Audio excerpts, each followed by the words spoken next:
D-Mace, Vingan, and Donick 1025. The Game. Willie Donick, Derek Mason, Adam Vingan, and David Janes here with you. We hope you are having a wonderful Monday, a beautiful day in our fair city. It's in the 60s, and I say that because Willie Donick is in Edmonton, where the feels like temperature is in the minus, which is na Willie Donick, because a couple of months ago you were like, oh, I'm in Florida. It's so hot here when it was cold here. So take that, Willie.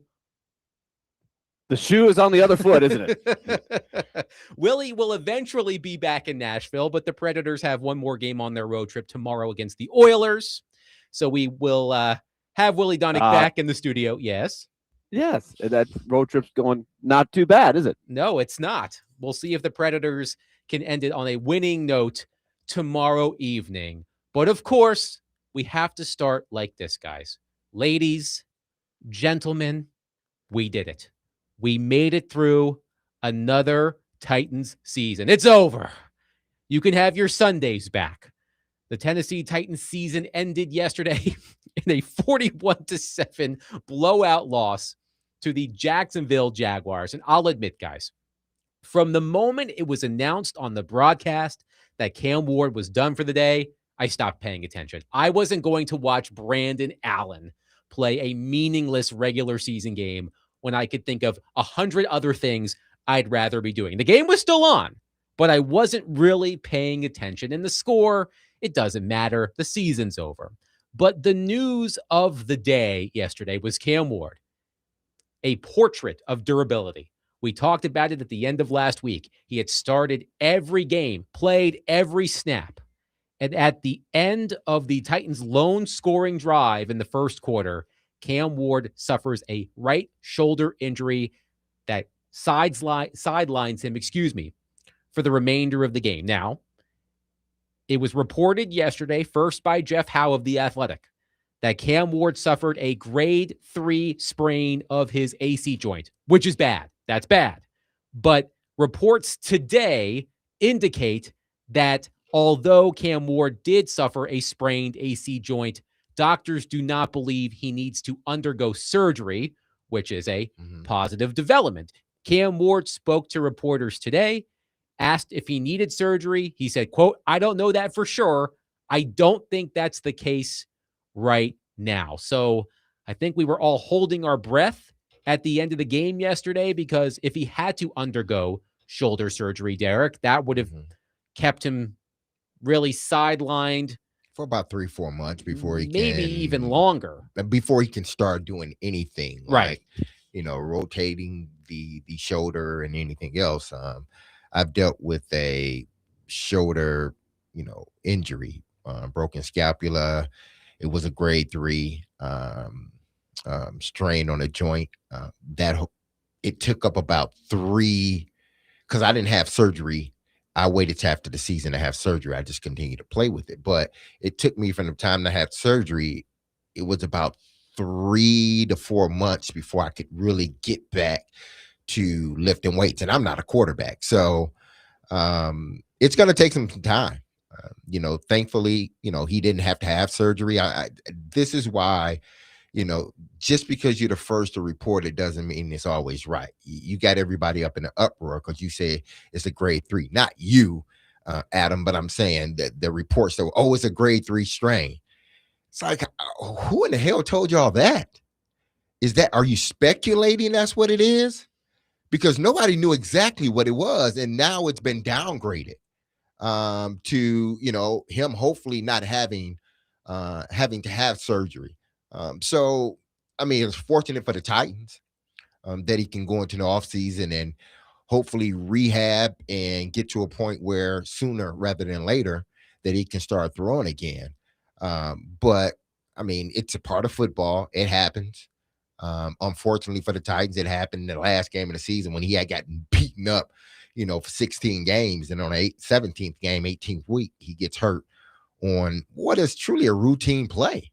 It's a routine tackle. He just, when he went to dive in, he just, he was on his shoulder and the guy landed right on his right shoulder. And unfortunately, that's what happens in this game if you play it long enough. So It was just a routine play Exactly. in pickleball. When I dove and messed up my shoulder, I was out for several months. I see how it can happen. It was routine. Willie I didn't Willie even is take tackle. Willie is doing one of my favorite things, Mhm. which is when a professional athlete suffers an injury and somebody will call us or text us Mhm. 615-737-1025 and say, I suffered the same injury and this is what happened to me. Sorry, random person. I think Cam Ward is a little bit more of an athlete than you. But we'll see if we get a call today. Oh, I had a grade 3 AC joint sprain.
he doesn't think that's the case right now. For context, Mhm. Will Levis suffered a grade 2 sprain last season.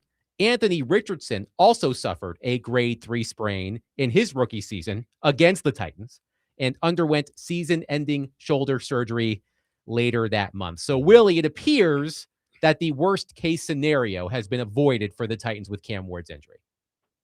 It appears that way, but we just have to see. Like, I don't know if we thought Will Levis was going to go through the pathway he did in the offseason. And it is his throwing shoulder. So everybody's different. Every injury's different. I think what we can lean on is A, I think he's going to get the best treatment possible. And B, I think he's going to put all of the work that he needs to put into the physical therapy that goes into this. And, we joke about how we've had similar injuries, D-Mace, but No. I think right? When you have a serious injury, the effort you put into those daily grinds with the trainers makes a difference. Oh, it's the effort and the attitude that you bring into, whatever situation that you're in. And in this situation for Cam, it's going to be, a delicate rehab. And why do I say delicate? Because this is your prize, pupil, and you don't want to rush him back in and think, oh, we're good. He can go out there and start throwing and then have a setback. No, you take as much time as you possibly need to make sure when Cam starts throwing the football, he doesn't feel any ill effects of, what happened the last game of the season. Or if he has to have surgery, then you have it, you rehab him, but you take your time. And if he's not ready for the beginning of the season, then he's not ready. And you shouldn't pressure him to be ready, because I'm not going to sacrifice my quarterback, just for possibly 1 or 2 games. I'm not doing that. Here's my question for you, Derek Mason, because I saw a lot of this on social media right after Cam Ward suffered the injury. The Titans ran few designed runs for Cam Ward this season. And I saw some people on social media complaining about the fact that the Titans, in a meaningless game with a lame duck coaching staff, ran a designed run for Cam Ward that got him injured. Do you have any issue with the Titans running that play for Cam Ward? No, it's a football play. I'm not going to sit here and, coddle him and put this perimeter around him, and not allow him to play. The guy is developing as a quarterback, and just because it's the last game of the season, I'm not going to do anything that I believe is going to stunt that. So we're going to run our offense. No one said anything about a few plays before when he tried to throw the screen and he ran and got down. Nobody said anything about that. I understand that was not a designed run, but still, he ran. This one, he didn't have to run the football. He could have gave it to the running back, but he chose not to. Why? Because his football instincts kicked in, and he kept the ball and scored a touchdown. There's absolutely nothing, and I repeat, nothing wrong with this play. If you think something's wrong with this play and that it was called, I'm not sure what to tell you, because this was a regular football play that they would have ran with any quarterback underneath center. They're trying to score points. It may be meaningless in the small scheme of things when we're talking about the season, but winning that game means more to those guys than what it means to the average fan or even the diehard fan. A win is a win is a win, and we are taking it any way it comes. Willie, I imagine you agree with Derek on that. Yeah, I don't even think it's a story. It's so dumb to put out there. It's just people trying to make noise.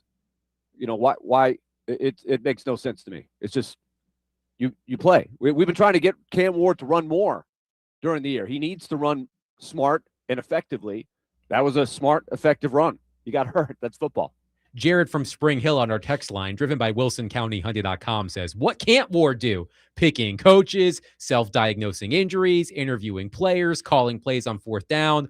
What a guy. Better get a bona fide backup in here. This is going to linger and only prolong him being a good quarterback. Going to be a long 9 months of excuses for Ward. Not looking forward to it. I wouldn't say. What is he talking about? I wouldn't say that Cam Ward self-diagnosed his injury. I'm sure he talked to the trainers I have no about it. wow. He didn't go in there and the trainer said, you got a grade, 3, as everybody speculated. And he walked out and said, you know what? As I was walking away from the doctor, I rotated my shoulder a little bit and I thought to Felt good. myself, it feels good. This is grade 2, grade 1. So that's what I'm gonna tell everybody. People, think about when you're saying things and you're texting it, just think about it first. I understand that you want to go hard on Cam, and I get it. He's probably not he's not your guy. You probably want someone else in here, or you just don't believe he's going to be the guy either way. But to sort of say something like that, to try to the narrative here, what are you trying to push? The guy didn't self-diagnose himself. Don't push that narrative, please. Dustin in Hopkinsville says it's 1st and goal. Could he not slide? The play call's fine. Why isn't he sliding? We got all over Levis for not Tell me a sliding. quarterback that slides into the end zone. That's never happened. Come on. He slid the 5 plays before because it was Don't out in the overthink it, field. please. Good grief. Tell me the last time you saw a quarterback slide in the end zone. It's day 1 of the offseason. Take The your ball gets time. marked where you lead, when you try to slide. You know This is Come not on. old football anymore. It's day 1 of the offseason. We're only going to get these kinds of takes for the next Who started 7, this 8, 9 months. Who was the person that started this on started the that? internet? Like, Come on. they shouldn't have called that play. Oh, Who God. started that? Was it you, Adam? No, I had no problem with the play Was call. it you, David? Exactly. Was it you, David? Goodness gracious. Chase, was it you? Did you order the code red? You're damn right I did. I want the truth. I want the truth. You can't handle the truth. Oh boy, it's day 1 of the offseason, and we are already off to a roaring start. I mean, these takes are so electrifying. It knocked out the power in the studio. So I'm blaming y'all for that. 615-737-1025 for phone and text lines are driven by WilsonCountyHyundai.com. We'll take your thoughts on the end of the Titans season. By the way, I forgot to mention this. The Titans will be drafting 4th in the 2026 NFL Draft. The Las Vegas Raiders with the number 1 overall pick, followed by the Jets and the Cardinals. The Titans at 4, the Giants at 5. And man, oh man, the New York Giants, when they have an opportunity to improve their draft slot, they turn into the mid-90s Bulls. I just don't understand it. They were in pole position for the number 1 overall pick entering week 17. Then they won their past 2 games, and now they're 5th. So I don't know what it is about the Giants, but it was awesome. And yesterday, you get stuck with what you get stuck with. We were in Calgary, so I was not able to watch the full Titans game, but I did get the Giants and the Cowboys. And Joe Milton made an appearance. When Joe Milton came into the game, I texted you guys. I was like, this is surreal. This is unbelievable. Oh, man. Jackson Dart went wild. Oh, man. He threw the ball up and down the field. And now the Giants are drafting 5th in the draft, 1 spot behind the Titans, who have the 4th overall pick in the NFL draft. 615-737-1025. We'll take your reaction to Cam Ward's injury, his season as a whole, which we will discuss, of course, this week and throughout the offseason. But coming up next, the Titans have requested interviews with 4 coaches. We'll run down the list coming up next. Plus, a fired coach today is reportedly on the Titans' radar. We'll discuss that coming up next. 615-737-1025. We are broadcasting from the Busy Bee Plumbing, Heating, and Air Conditioning Game Nashville Studios, home of the $99 yearly Beehive membership, where the buzz is always about great service.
want a winner. I mean, somebody who could come in and build that culture, that winning culture.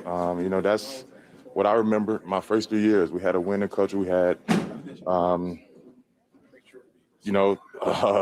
fierce leader. When you're talking about leadership, you got to have a great leader. Start with that leadership, and then everything else, we know what's come with a head coach. But, I think Mike and them going to do a hell of a job of getting the right coach in. My job is to continue to be the leader I am and keep producing on the football field.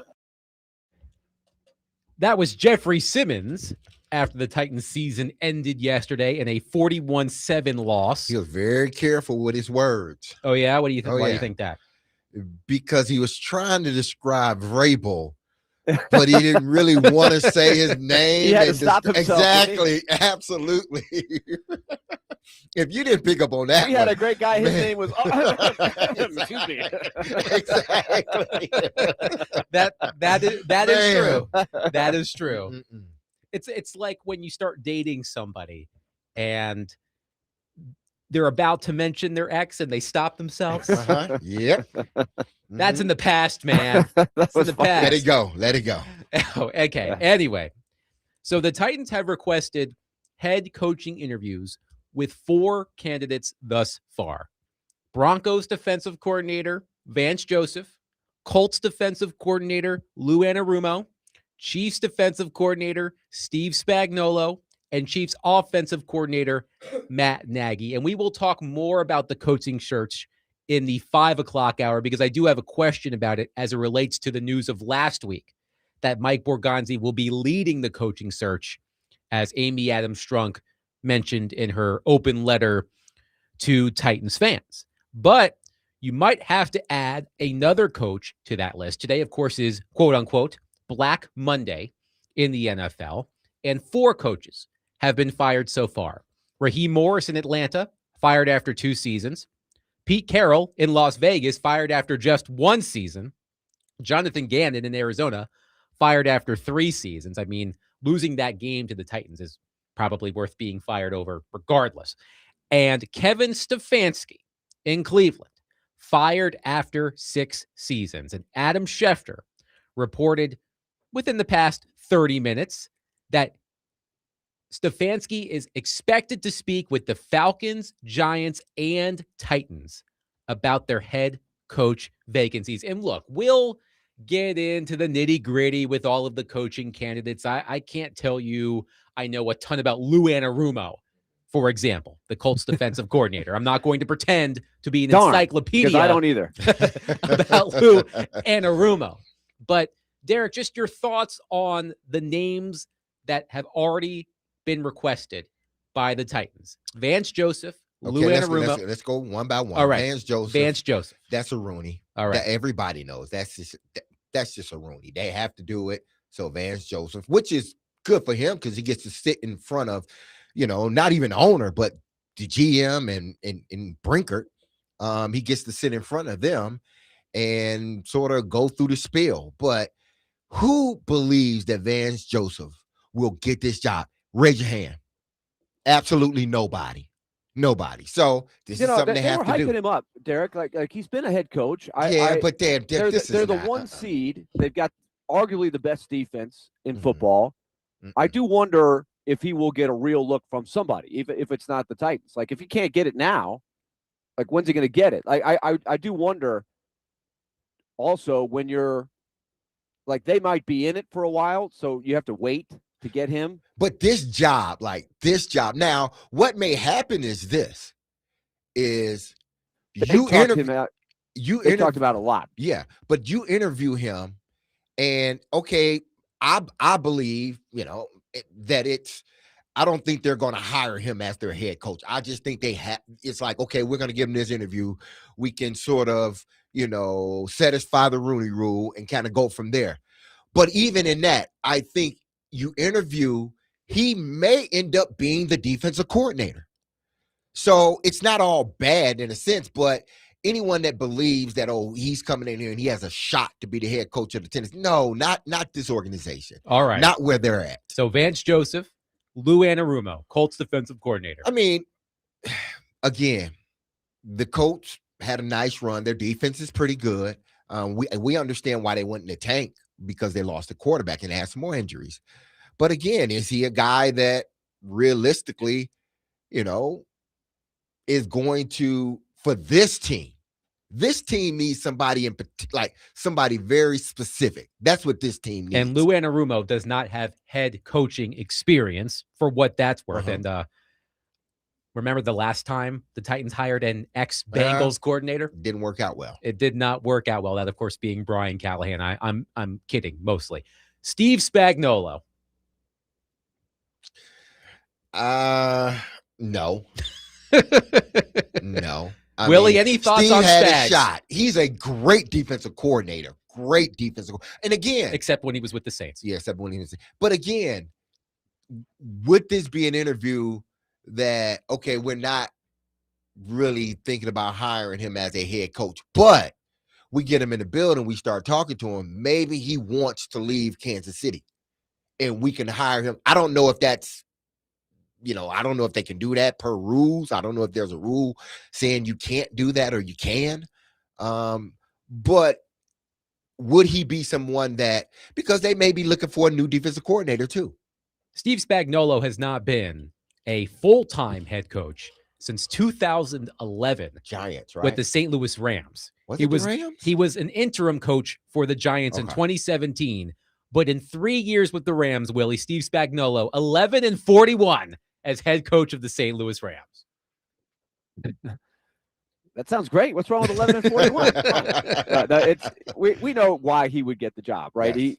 The Kansas City ties to Borgonzi are important here, and I think if it's a defensive guy, and we've just talked about a couple of them, the obvious question is, who are the contacts? Who do you want to bring in as the offensive guru to match up with Cam Ward's skill set? I don't have any problem if they think the leader and the best head coach, which we've all agreed, I think is very important. You just heard Jeffrey Simmons talk about what he wants to see, a leader. And so you can have anybody be the leader. But then the next question too, which is very important, is what's your plan with Cam Ward, right? And so that's what I would want to know about Spagnuolo and all that stuff, because you're not going to have the best players on defense to start. So you can have a great scheme, but it's not going to matter until you get the Jimmies and Joes. And we'll talk about Matt Nagy a little bit later, because I think the feeling is that Matt Nagy may be the leader in the clubhouse for the Titans head coaching position. And we will get to Nagy a little bit later in the program. But Kevin Stefanski fired after 6 seasons with the Cleveland Browns. The Browns used 13 different starting quarterbacks during Stefanski's 6 seasons. And remember, we talked about Stefanski in the lead up to the game at Cleveland. And I think we all agreed after that game, on Kevin Stefanski. But I'm reading ESPN's story here, Derek, and this stood out to me about Kevin Stefanski. Quote, Cleveland's issues in recent seasons were highlighted by ineptitude on offense, which was supposed to be Stefanski's calling card as play caller. The Browns scored fewer than 20 points in 11 games this season, tied for the most in the league. When Cleveland returned from its Week 9 bye, Stefanski announced that he was handing play calling duties to offensive coordinator Tommy Rees. It marked the 2nd consecutive year that Stefanski relinquished the responsibility. That tells me if you're going to hire him, you hire him as a head coach who doesn't call plays. Yeah, because he can't, and not all head coaches can do it. That's why only few are capable of doing it and doing it at a high level. Stefanski, even though, here's the crazy part about him is that he's been a 2-time coach of the year when he was at Cleveland. But through all this mess they've been going through, you don't even think about that when you think about Stefanski. It's just like, I don't want to hire him. Why? Because there's so much stuff that's gone on with Cleveland lately that it's just from the quarterbacks, from the team not being good. It's just been a mess there. And people have quickly forgotten that Stefanski is a 2-time coach of the year with the Cleveland Browns. So maybe if you hire him just as a head coach and allow him to hire the best offensive coordinator, or you hire him as a coordinator because he can't do both. But I mean, again, would he be the number one on my list? Probably not. But I'm not saying he wouldn't be on the list. You do have to separate. Go ahead, Willie. Well, I think my analogy from afar, and I've never covered Stefanski day in, day out as a leader. The two-time coach of the year thing in Cleveland, I do think should move to the front of the line above some of the other stuff, because when what you just read, Adam, they didn't get it done on offense, but when you read the 13 quarterbacks and you start looking at those names, that's like saying, you're supposed to win the race with, my family's 1980 Dodge Aspen that I was driving in high school. Like it was like, I'm just glad to get to the movie theater in one piece. I'm not winning any races with that car. He didn't have the horses, right, to win. Like, how are you supposed to have a great offense if you've got 13 quarterbacks? And I think you saw when he did have good quarterback play, Flacco the one year and Baker Mayfield the other year, I believe, right? They were a good team. They were a playoff team. By the way, the teams that Cleveland was tied with for most games scoring fewer than 20 points, the New Orleans Saints and the Las Vegas Raiders. The Titans only did it 9 times. So there's something. It got hot toward the end of the year. There is something. And you had some disastrous things going on in Cleveland. Yes. Right? The whole Deshaun Watson thing was a disaster. Like that affects all that stuff. And then some of the quarterbacks that he was forced to try to make it work with. It's just, I don't know how. I think you got to get a pass to a degree with some of that. And you look beyond how many times did they get less than 20? One texter quickly wants to know who the closest available coach is in terms of a Vrabel clone. I don't know. I mean, Robert Saleh? Robert Maybe? Saleh would be my first guess. Robert Are Saleh. we a little surprised we haven't heard his name in this whole thing? They got a big list of guys. Why is he not on the list? That's a good question. Yeah. It might come in time, right? Well, San Francisco does not have a bye, correct? In the playoffs because they lost. They gotta play first they round. lost to the Seahawks. So I don't think he's available to be interviewed right now, if I'm not mistaken. So that might be why. If the Niners would have won the game the other day, maybe he would have been available for an interview because he would be off this week. But I imagine Saleh will receive plenty of interview requests. 615-737-1025.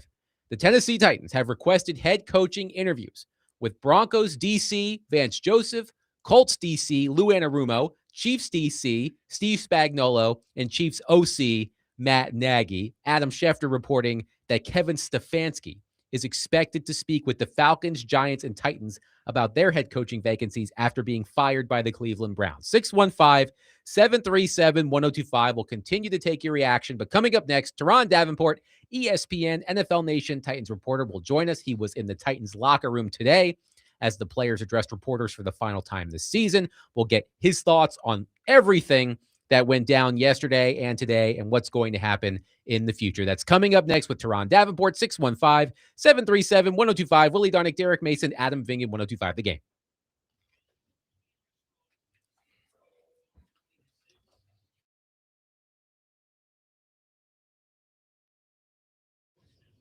Hey, happy new year, everyone. This is Derek Mason, and you heard me tell you about Dr. Lodge and his staff over at Cool Spring MD for some time. If you set out to lose weight, chances are it's not your first time setting a resolution. Yes, it's that time of year, beginning of the year, when you set those resolutions to shed some extra pounds only to face disappointment. But I got some good news, because at Cool Springs MD, Dr. Lodge and his team understands the frustration of this cycle, and that is why they offer a different approach to weight loss. Their comprehensive weight loss program is led by Dr. Jeffrey Lodge and addresses the root cause of weight gain with tailored nutrition, exercise, blood test supplements, and more. They will customize a program specific to you and you only. You know how? Because they've done it for me. So connect with Dr. Lodge at CoolSpringsMD.com today to schedule your appointment for a personalized weight loss plan just for you. That's Cool Springs MD, where your weight loss journey becomes a success story.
D. Mace, Vingan, and Donick 1025. The Game. Willie Donick, Derek Mason, Adam Vingan. Pleased to be joined on our phone line, driven by WilsonCountyHunted.com, by ESPN, NFL Nation, Titans reporter, Teron Davenport, who is fueled by Parman Energy. Visit ParmanEnergy.com, your one-stop petroleum solution. Hi, TD. How are you?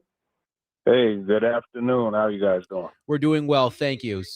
Oh, well, that's very loud. That's me hearing myself. Anyway, you were in the Titans locker room today as players addressed reporters for the last time this season. What was the general theme from the players about what lies ahead? I mean, there's a degree of optimism. They're glad that this year is over with. They're looking at it as a learning lesson. And they just want somebody to come in and be the leader that the organization needs. So I think there was relief. There was also, like I said, optimism about spinning forward to the future.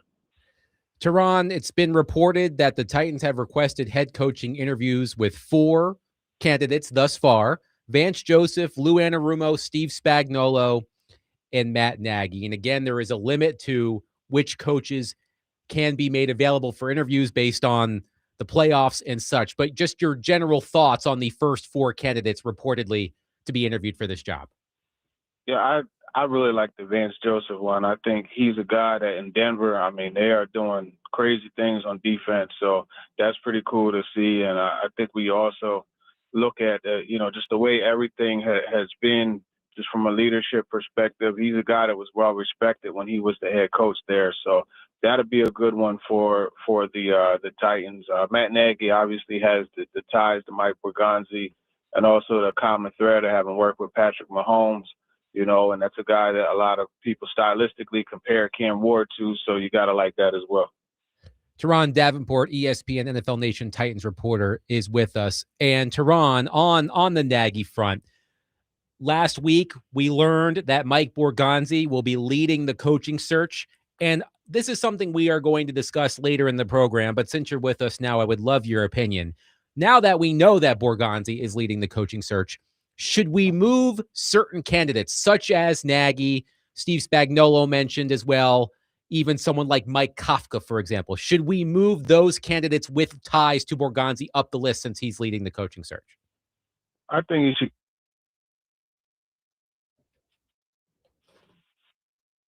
proceed at Matt Nagy as opposed to a head coach. So it's going to really depend on a candidate by candidate basis.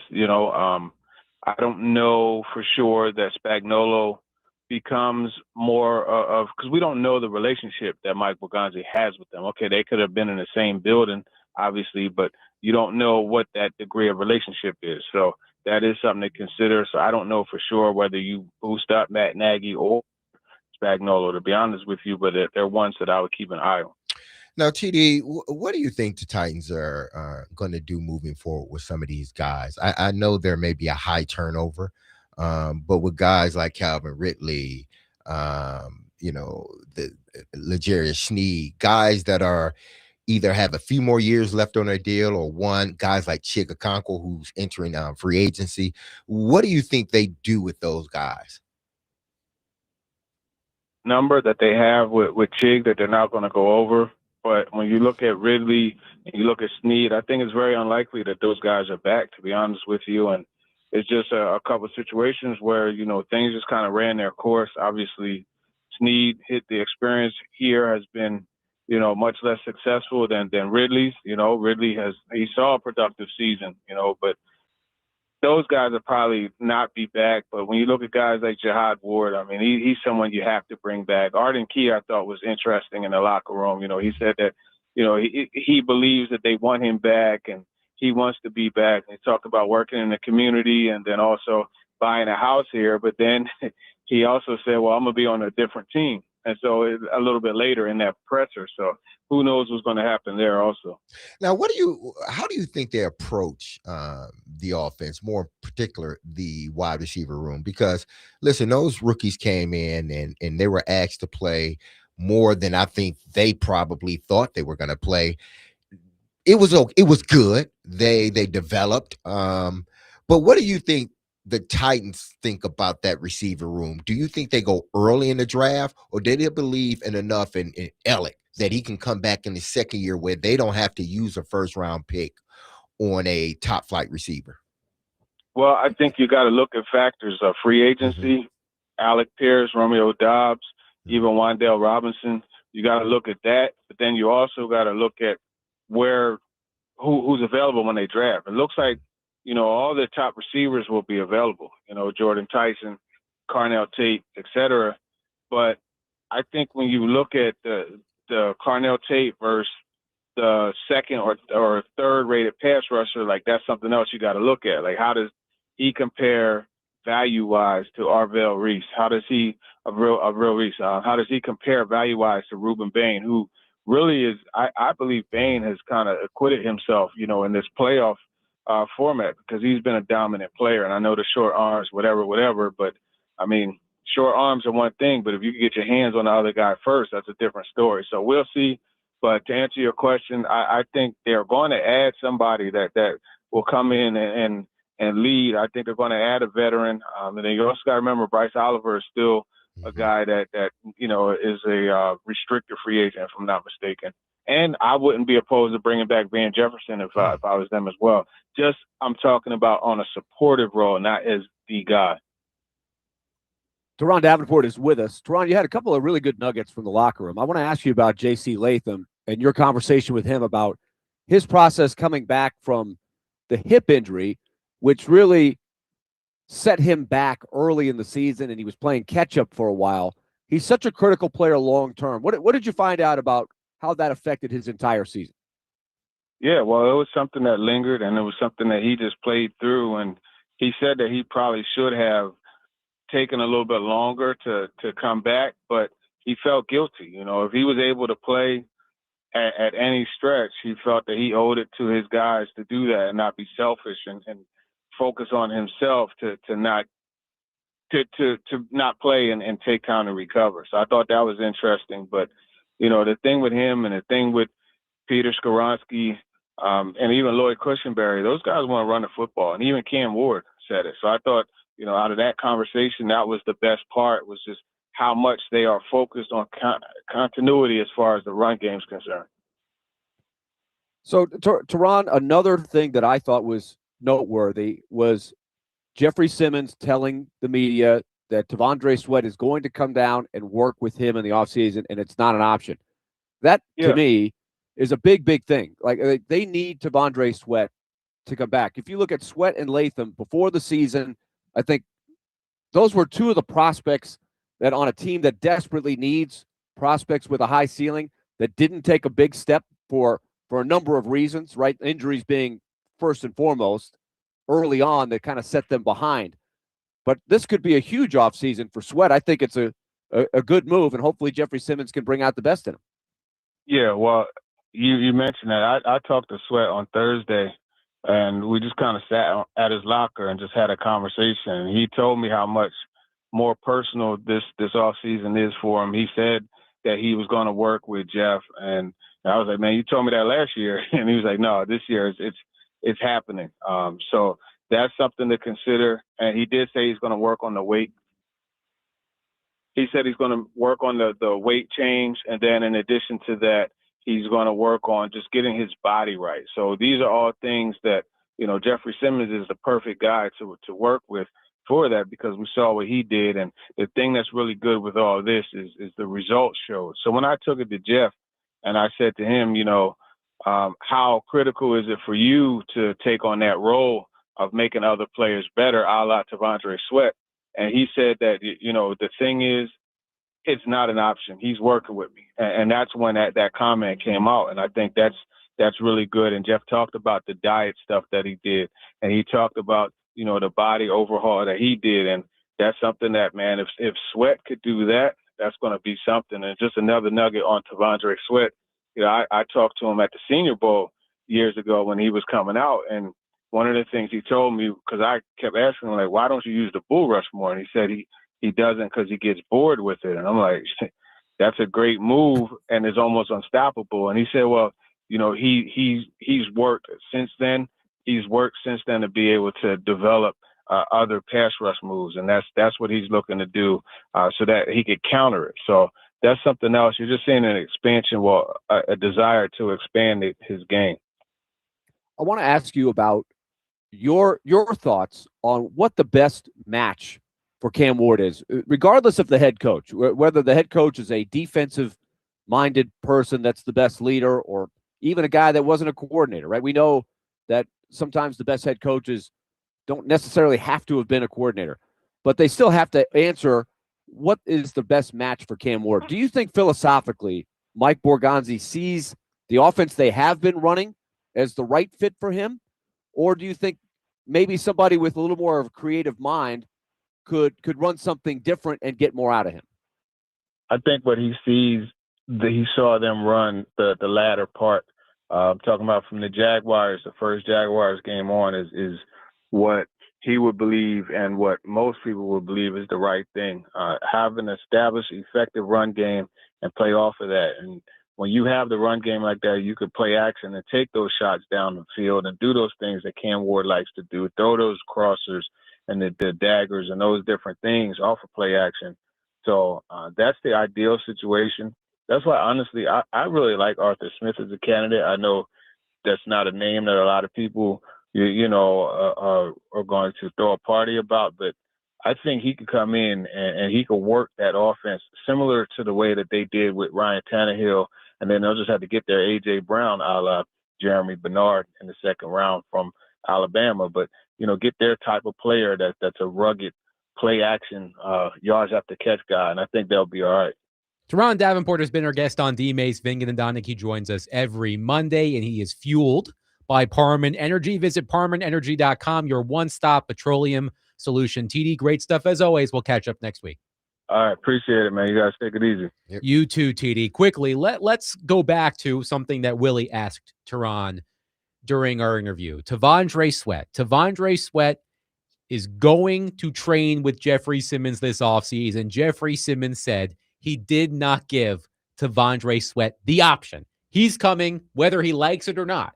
And Willie, we saw the transformation that Jeffrey Simmons made this season. He dropped a lot of weight, and he had the best season of his career. I would expect Jeffrey Simmons to be named an All-Pro. We'll see. But hopefully for the Titans, T'Vondre Sweat can have a similar impact by working with Jeffrey Simmons this offseason. And he's not quite the same player as Simmons, but True. I think he could be a great sidekick if he is at his best. And it was just a really disappointing season for Sweat, all in all. But I think we know there's more there. And I think we also believe that had he not had some of the setbacks early, that could have made a difference. But I think there were a lot of questions, too, about, his offseason, his attitude, that maybe he got a little complacent. and maybe he needed to get humbled a little bit to make a jump for next year, or maybe this led him to the path of wanting to work with Jeffrey Simmons. You know, we do need to say this, right? J.C. Latham reshaped his body, and that didn't turn out great because of the hip injury. Hopefully, that injury was the reason and not the reshape the body, lean body mass kind of thing, lose weight to get quicker. But I'm really curious about what Sweat could do with his body. We know he's going to be a tank no matter what, but what's the right weight for him is a key question, I think. Yeah, it is. And listen, if you want to be taken seriously, if you want to be considered a pro, um, then you got to do those things that are necessary. And when you see Jeffrey Simmons and the way he came back, there's no doubt. Like I would go like, what did you do, man? I want to do what you Exactly. did. You know, I want to do the same things you did. I want to work out my schedule. He's young enough. I don't think he has a wife and kids. But he's young enough and he has the money to be able to go where Jeff trains and work with Jeff for the majority of the summer. Again, these young men has to understand you are your own business. What you put in it is what you're gonna get out of it. If you don't want to put in the work, Jeff puts in the work. So if I'm trying to get to that point where I'm not a sidekick, and I understand what you were saying, Willie, but I don't want to be a sidekick. I want to be equal or better than that guy. So go train with them, take it seriously. And hopefully Tavondre does take it seriously. And I'm not saying that, you know, he hasn't been, but there seemed to be, especially after the early injury, there just didn't that fire that you saw at his rookie season, like he had something to prove. Like, y'all think I'm overweight, y'all think I'm this, I'm coming out. And he proved it last. It was almost like he didn't have anything to prove. When in fact he still has everything to prove. Don't do it one season. Do it season after season after season after season. I think now watching Jeff and seeing Jeff reap the rewards of his hard work, I think he look at that now and say, you know what, that's what I need to be doing. 615-737-1025. We'll take your thoughts on the Titans offseason. It's just beginning. There's a lot to await, of course, led by the head coaching search. 615-737-1025. But before we look forward, we're going to look back. If you recall, at the beginning of the season, Willie did 9 of them. I did 1 of them because I asked Willie if he would be so kind as to let me pick one of the 10 Titans questions. Willie comes up with these Titans questions in the preseason that he believes will give us an idea of what this team could ultimately be. And now that the season is over, we need to review our selections. And I don't think I'm not looking forward to this for me personally. But we will do this coming up next. 615-737-1025. Willie Darnick, Derek Mason, Adam Vingan, 1025 The Game.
D Mace, Vingan, and Donick 1025. The Game. Willie Donick, Derek Mason, Adam Vingan, and David Janes here with you on day one of the Titans off season. Head coaching interviews have been requested. Cam Ward avoided the worst case scenario with his right shoulder injury.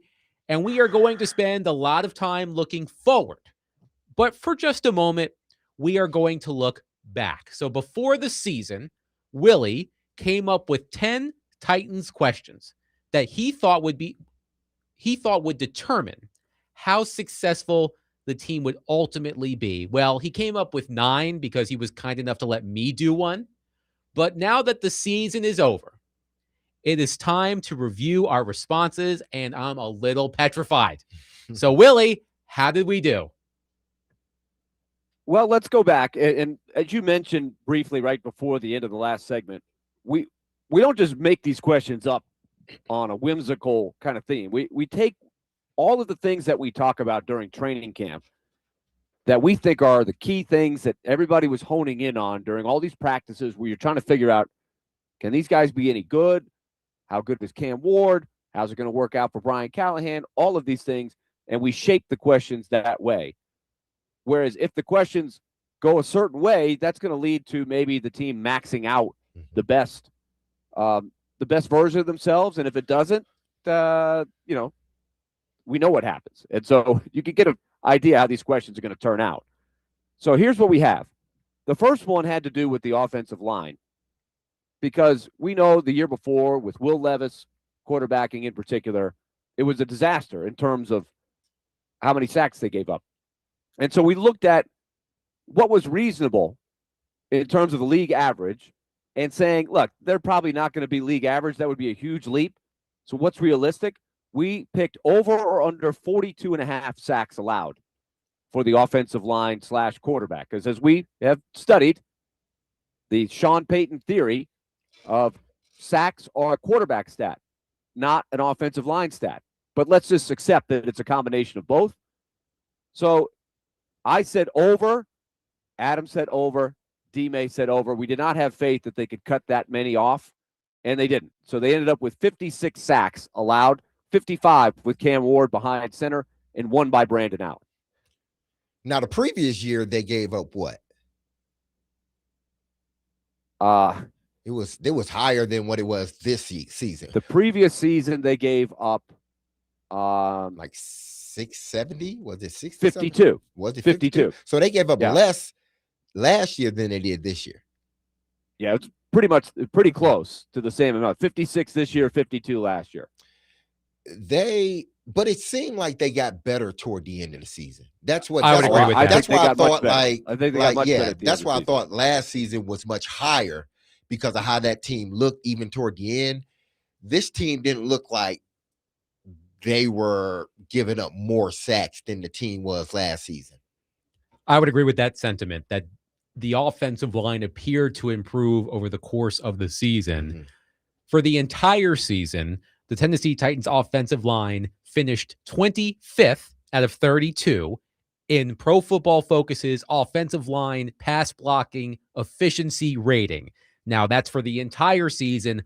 I'll look to see what it was over the past couple of months. But if I had to guess, that number looks a lot better since the bye than it did over the course of the entire season. So that was question one. Willie, what's next? Yeah, and I think we're going to find that a lot of the things did steadily get better for the offense, not dramatically better, but with Cam Ward especially. So speaking of Cam Ward, we asked a very simple question for question 2, and that was over or under 12.5 games played. Could he stay out there? We put 12.5 down because if you remember, Adam, you listed once he was going to start the 17th game, how rare that is in the history of the Titans franchise. Forget about a rookie. We're talking about all the Titans quarterbacks. It's not easy just to make it through the season, especially when he's taking a beating the way he did. So 12.5 is what we set.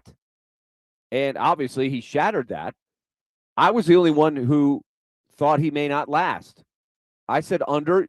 You guys, and Adam, you said all 17. So that's the one little caveat that I wrote down. You said he will get all 17 in. D-May said over as well. So congratulations, guys. And he did. It doesn't matter that he got hurt on the Yeah. first series because he started the 17th game. Yes. So I will take my probably one victory lap in this exercise. I will do that. Very nicely done. Very nicely done. Question 3. This is one that, wow, at the time seemed like a very important question. And it turned out to be a whoa.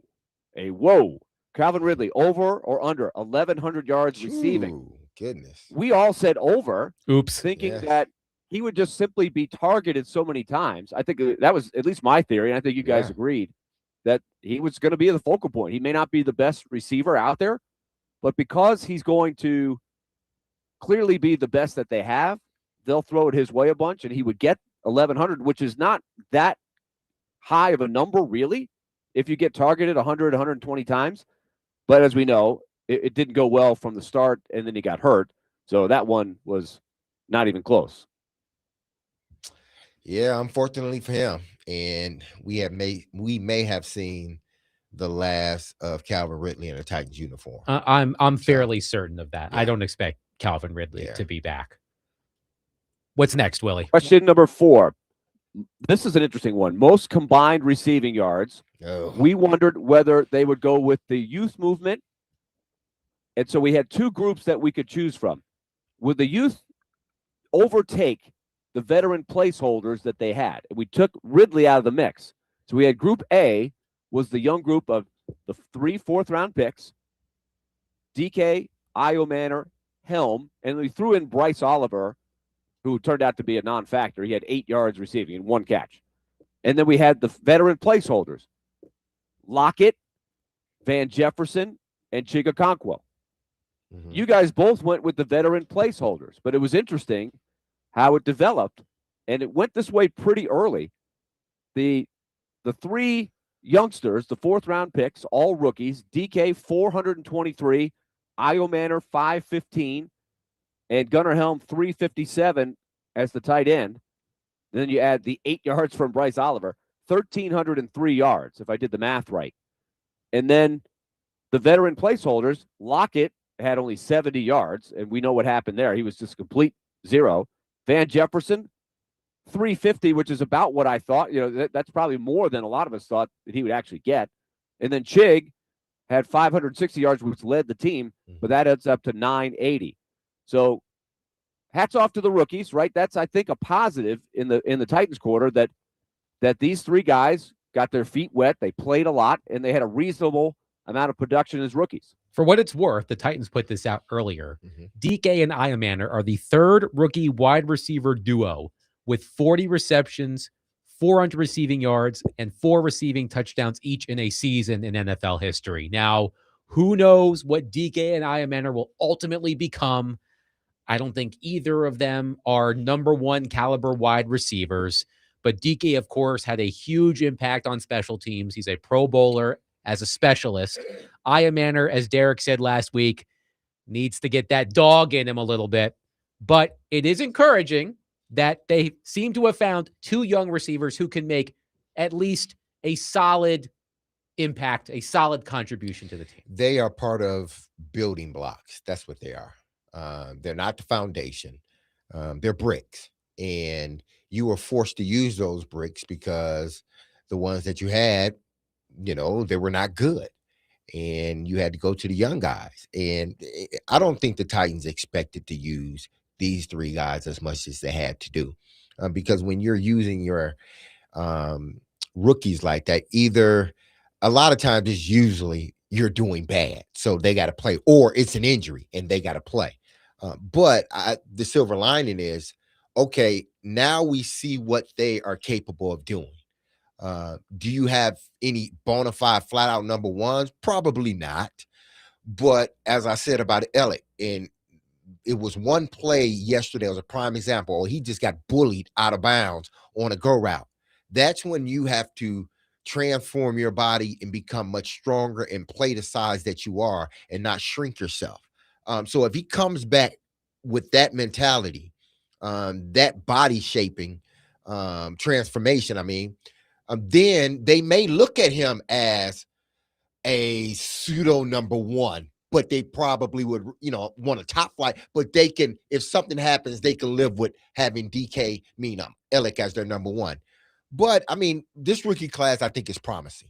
To kind of sum it all up with those three guys, I think it's promising. I think depending on what they do with Chig, Gunnar Helm may be thrust into the number one tight end, meaning pass and block. So need to see what they're going to do in free agency. But I think they've gotten a lot out of this rookie class, especially on the offensive side of the ball. The other question that is sort of buried in there with Chig leading the team in receiving yards, it's modest, 560, but it's pretty solid for a tight end. Is he back next year? Yeah, that's another question. He put out a statement, I guess you could say, it's almost like a farewell on social media that gave off the vibe that he's not coming back.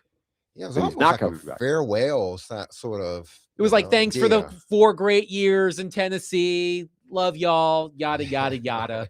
It read like he already knows he's not coming back. Who knows? But when I saw that on my feed, I thought, yeah, he's not coming back. It reads like somebody who knows he's not going to be a part of this team next year.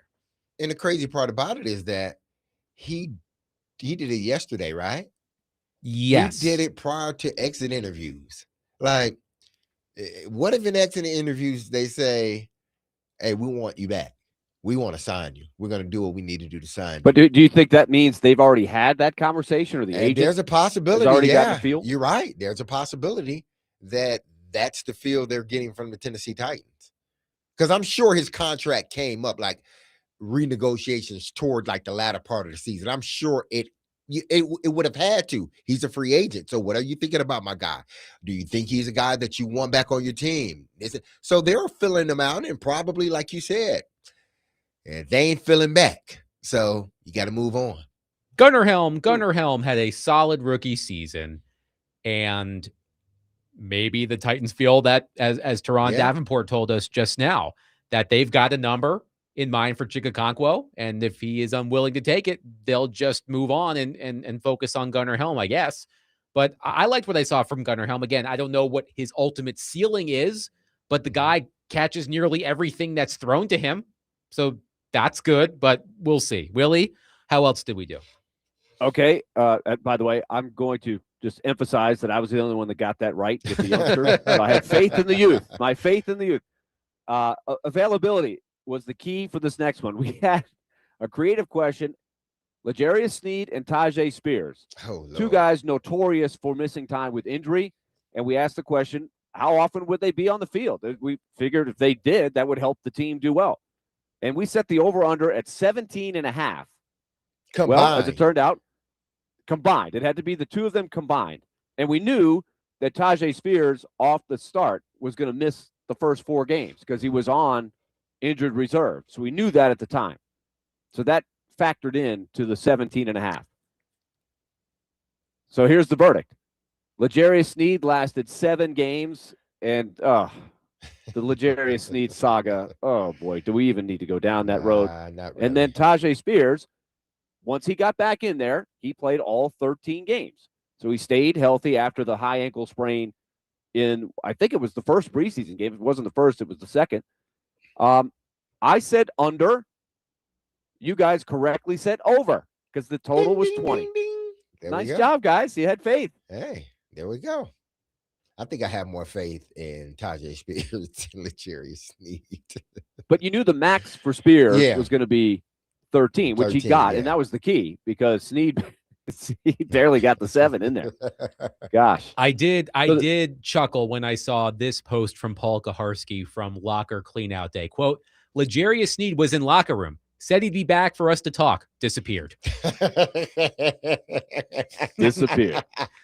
Disappeared. The story of L'Jarius Sneed as a member of the Tennessee Titans disappeared. Oh my goodness, man. Yes. That's a good one. That's a funny one. Let's roll through the rest of them, Willie. Okay, Titans sacks. Over or under 32.5. This was my question. Yes. My contribution. Yes, you said it really low. And you said under because you were the one that made up the question, Adam, and you were wrong. T-Base and I got it right. They actually had 42 sacks, which wasn't bad. And, of course, Jeffrey Simmons with 11 sacks had a resurgent year. It's the kind of year that everybody was hoping he would have. It's too bad that they couldn't do more with that. My thought process behind that question was they lost Harold Landry, who was their leading sacker last season. They didn't really add anybody to bolster the pass rush. And I thought they're not going to get as many sacks as they did last season. But as you said, Willie, and as we said many times throughout the season, kudos to Jeffrey Simmons. He put his money where his mouth is and had a fantastic season. I'm looking at the sack leaders for the Titans. Jeffrey Simmons had 11. Jihad Ward had 5. Arden Key had 4. Draymond Jones, before the trade, had 4.5. Sebastian Joseph Day had 2.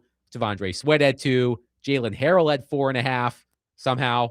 So good for them. Good for them for proving me wrong. They're not going to be confused with the doomsday defense of Ed Too Tall Jones and those guys, but it was better than we thought. So they got some work to do there. Question 7: will Jeffrey Simmons be on the Titans all season? We were wondering if they would consider trading him. Of course, remember, we had to answer this in the summer, and there were all these questions about Simmons, the leader. Simmons, can he stay healthy? What's he worth? They need draft picks. So it was a big question at the time. And at the trade deadline, we had a big debate on it. They have doubled down on Jeffrey Simmons. They believe he's the leader that they are going to build around. So obviously he's still there. Ultimately, I said yes, because that he would stay on the team. You guys did as well. My reasoning was they just wouldn't have the guts to go there. And I do wonder if Amy Adams kind of put it out there, we want to keep him. They didn't have the guts. Well, they never shopped him around. They didn't. He was off limits. Off limits. They never even tried. They did not have, as Mick Foley would say, the Exactly. testicular fortitude Fortitude. to trade Jeffrey Simmons, and he had a fabulous season. And By I'm the glad they way, didn't trade I'm him. still on team trade Jeffrey Simmons if it comes to it. No, But I'm not. I'm never. He needs to retire in that two-tone blue. we'll see. We'll see. Okay. 3 more quick ones. Will Cam Ward finish in the top 3 in offensive rookie of the year voting? I said Hey. no. You guys said yes. He may end up. Don't know if we've actually seen the votes yet, but I would assume that he is nowhere near the top 3. Even though he did. He may salvage end up in the some things top at the end. 3. He may end up in the top 3. No way. Okay. Absolutely not. All right. He There's may no end way he's up going to be in the top 3. in the top 3. No, there's no way. I'm just Nope. saying. Nope. I'm just saying. I'm not sure he's going to be in the top 3 quarterbacks, right? Who's? I mean, Jackson Dart didn't Jackson play. Dart, Tyler Shuck had a great Tyler end Shuck's to a the good number. season. He had a really good 4 games, and they had to throw the ball 100 million times. I mean, Joe I agree. Flacco won the But you know Comeback how this Player of works, the Year Steve, A lot of award. times it's just the stats. Like they'll By look playing at the 3 stats and games. say he got sacked 55 times. I just don't think he'll be anywhere close to the top 3. No, that was a bad one on my part. My bad, No, everybody. I think he will. I got a feeling he will. All right, we'll see. Oh, okay. Yeah. Well, you check that, D Mason. Get back to us if you see. Then we're going to look up the source of the voting. Like D Mason got 12 votes. Nobody else got more than 1. D Mason's way I in the thought voting that guy. would be. I never thought I'd hear something from Derek that was more ridiculous than you can say Happy New Year to somebody on March 1st if you haven't seen him all year. Take, but we might have found it with Cam Ward still finishing in the top 3. Oh man. Oh man. Well, hey, don't be Okay, surprised. here's another one we had. Mhm. Would the Titans be able, after the absolute disaster their special teams were last year, dead last and a distant last, would they finish league average in special teams? And of course, Bones Fossil came in, and D Mace had faith in his former coach. He said yes. I said yes. Adam said no way. How could they possibly move up that much? But actually, if I look at the FTN fantasy website, which is the old Football Outsiders, they were better than average. They were 7th overall in the rankings. Now that's one set of numbers, but would we We'll take agree? those. We're gonna take those. We'll But take would those. we agree? They were Oh, they of were course. at least average, right? They were probably a Yes. little bit better than average by the eye test. in Their special return teams. game was even their. Well, there's no question. The return game was one of the best in the league. I mean, their kicker was pretty good. The punting. I mean, I would tend to believe they were above average. Would we agree? I would rule that they were above average. Yes. So I'll that's take a my that's a L nice there. job by by Bones Fossil there. Did a good job of taking a disastrous area and making it better. And then finally, the Titans record. I said 5-12. Adam said 5-12. D-Mace, 6-11. He thought they had a little more faith. So none of us were right, but Adam and I were closer. Yeah. I'll take it. I will take it. 615-737-1025. We just had to, we have to check ourselves, right? We can't make these predictions and then not go back to them. I don't even want to know what our NFL season predictions are. By the way, my projected Super Bowl champion was eliminated last night. Sorry, David. That was No, you're not. I am. I've got nothing against the Baltimore Ravens. I feel bad. But that was one of the most insane endings to any football game I can recall. 615-737-1025. Coming up next, it is Black Monday in the NFL.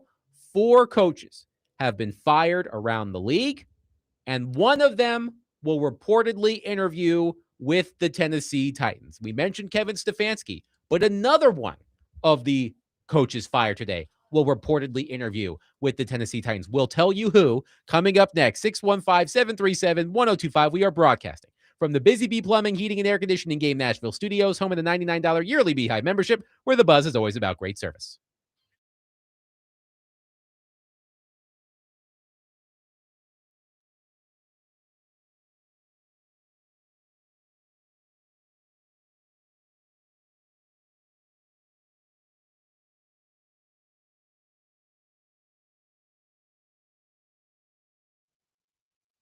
Dropping down to 50. Okay, I'm -4 right now. I would love some 50 degrees. But anyway, let's tell you about Lone Pronto up here in Edmonton. I'll be back home in a couple of days. It'll be great to get back to Nashville and continue to tell you about Lone Pronto's plan for 2026 to get you in a better financial position.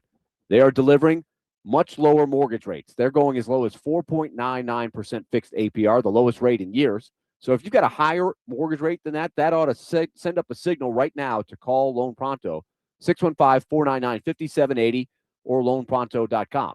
And furthermore, if you need money out of your home's equity, with Lone Pronto's rapid equity loan, you can get cash out of your home's equity and you can get it fast. You can get approved in under 24 hours. You probably won't need an appraisal, and there's no hard credit pull up front.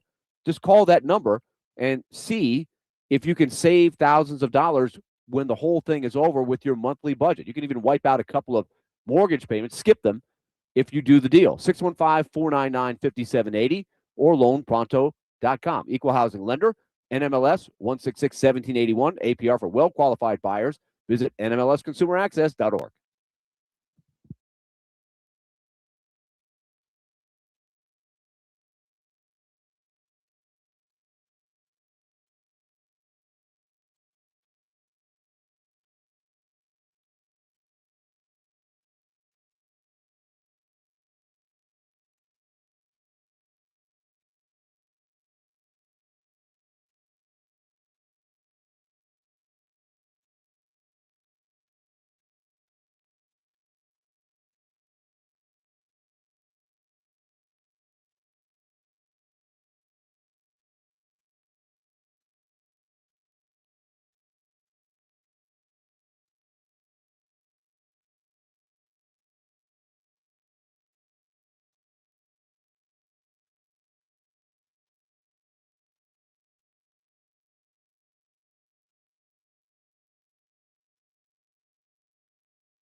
D Mace, Vingan, and Donick, 1025 The Game. Willie Donick, Derek Mason, Adam Vingan. Let's go to our phone line, driven by Wilson County, Hyundai.com, and welcome in Dylan. Hi, Dylan. How are you? Guys, I'm doing fantastic. Thank you so much for taking the call. I was kind of on board with you as well in the beginning, talking about trading Jeffrey Simmons, but I really think going into this next sophomore season for Cam Ward, it's almost crucial that the Titans just kind of reverse everything they did in the past. It's time that we start paying the players who are giving their sweat and blood to us, the Jarrell Caseys of the world, not letting Eddie George go to the Cowboys, not letting Keith Bulluck go to the Giants. This has been such a long instance of the Titans just letting their best players walk. And I used to think Jeffrey Simmons, 2 first-round picks, sold. But, man, it's time we start keeping people around here who have worked for it. Now, going forward, this coach hire, if you don't hit this correct, like Eddie George said, we're 10 years in the hole. It's going to take us way longer to get out of this. It's absolutely pivotal that the Titans pair someone who makes sense for Cam Ward. I mean, heck, Mike Tomlin and Aaron Rodgers make sense. I mean, Daniel Jones and the head coach for the Colts make sense. Forgive me, I'm just rambling here, but you got to get someone that makes sense and but Bo Hardigree, Mike McCoy, Brian Callahan, and Brandon Allen all telling Cam Ward what to do, I would be miserable if I was him. Get somebody in there who can speak his language because I'm tired of being ass. Love you guys. Thank you, Dylan. You did forget one. You forgot about the Titans letting Derek Mason go to the Baltimore Ravens. Well, I mean, Samari Rowe, but, hey, to each his own. Listen, they got to get someone in here. One, signing Jeff Beck, I think it's priority number one for the Titans as far as who they want to add to their team, who they want to keep. I think Jeff has to be your number one priority to get him locked up so he can remain in a two-tone blue throughout his career.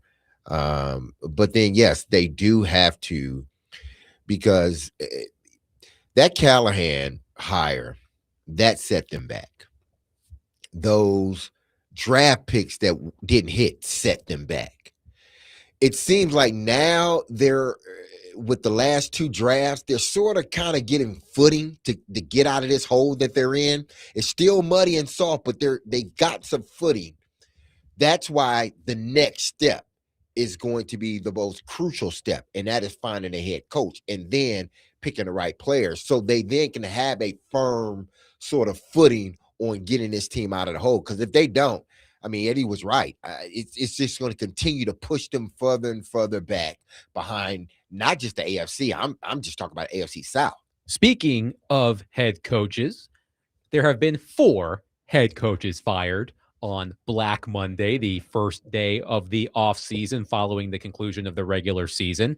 Those 4 coaches: Raheem Morris in Atlanta, fired after 2 seasons. Kevin Stefanski in Cleveland, fired after 6 seasons. Pete Carroll, fired after just 1 season in Las Vegas. And Jonathan Gannon, fired after 3 seasons in Arizona. Adam Schefter reported earlier today that Stefanski is expected to speak with the Falcons, Giants, and Titans about their head coaching vacancies. Peter Schrager of ESPN reported within the past hour that the Titans will interview Raheem Morris for their vacant head coaching job later this week. Raheem Morris fired after 2 seasons with the Atlanta Falcons. He's been a head coach over 6 years in the NFL, first with the Tampa Bay Buccaneers, then with the Atlanta Falcons, a career record of 37 and 56. Derek, you mentioned with Vance Joseph being on the request list. It's a Rooney Rule interview. For those of you who are unfamiliar with the Rooney Rule, NFL teams are required to interview at least 2 minority candidates for vacant head coach, GM, and coordinator positions. So Vance Joseph reportedly getting an interview. Raheem Morris reportedly getting an intervie that would satisfy the Rooney Rule. But these are not guys. And I think, and TD spelled it out. I think both guys are really good coaches. And if you find the right situation, they could be really good head coaches in this league. So getting in front of another team, bodes well for them. But I'm just being real about it. These 2 guys, they're not going to hire. I would be flabbergasted if they hired either one. I just would be. So I'm not saying anything people are not thinking.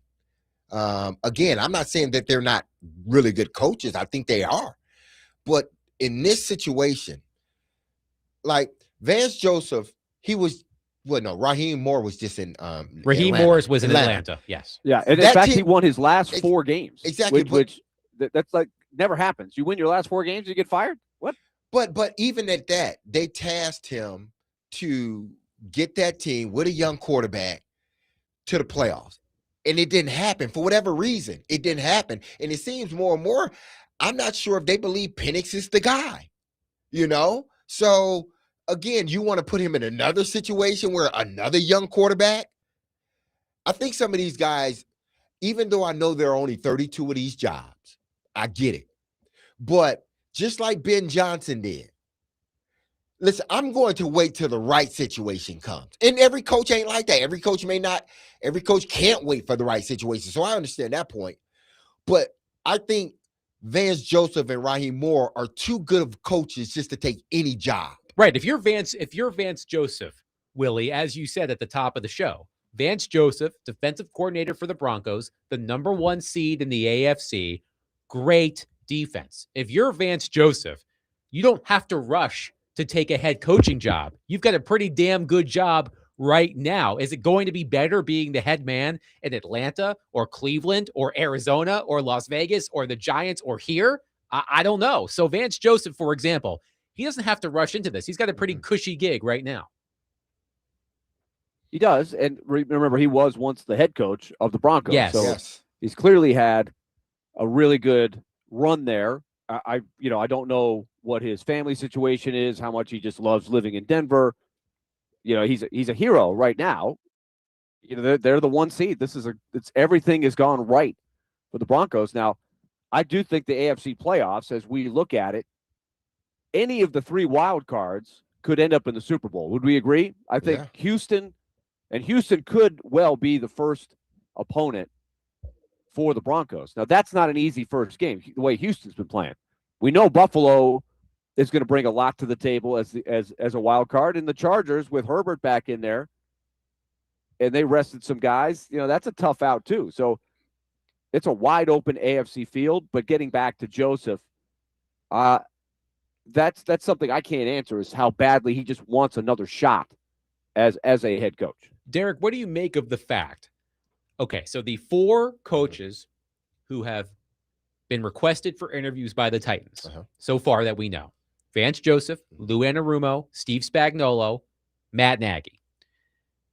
Adam Schefter said that Kevin Stefanski is expected to speak to the Titans. Peter Schreiber says Raheem Morris will interview. So that's 6 names, 4 of which are defensive coaches. Should we read anything into that? I'm not sure because the next 3 can be offensive coaches. That is true. So I think right now it's the guys that are available. Let's get this first wave out of the way. Because I don't even think these people, at least in the first, interview, Amy's not going to be a part of this. No, it's not expected that she's supposed to be a part of the first round. It's like, okay, let's put some good candidates in front of us, guys that we can put in front of us right now. See what they're about. Satisfy the rule, whatever, and move on. If we get them in the office and we feel they, said enough, or we're seeing it kind of sort of eye-to-eye, then they're back for the second. But it's this 3 now or 2 now, and it's going to be another 2 next week or another 3 next week. And then depending on how the playoffs shake out, you may get even more coaches added to sort of the mix. Again, they need to turn over every possible rock they can. To be clear, because we talked about this earlier before we go to break, only coaches who have a first-round bye or aren't in the playoffs are permitted to interview this week. So we asked about Robert Saleh, for example. The 49ers are playing this weekend. Therefore, he is ineligible to be interviewed at this time. So again, the coaches who have been reportedly requested for interviews: Vance Joseph, Lou Anarumo, Steve Spagnuolo, Matt Nagy. Reportedly, Kevin Stefanski will speak to the Titans. Raheem Morris also reportedly will interview with the Titans. 615-737-1025. We'll take your reaction to the Titans coaching search, which is well underway. Mike Borgonzi, by the way, expected to address reporters tomorrow. So I'm interested to hear what Borgonzi has to say. We'll take your reaction. And Willie mentioned it. Now that the NFL playoff field is set, let's take a look at it. 615-737-1025. Willie Donick, Derek Mason, Adam Vingan, 1025 The Game.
D Mace, Vingan, and Donick, 1025 The Game. Willie Donick, Derek Mason, and Adam Vingan here with you.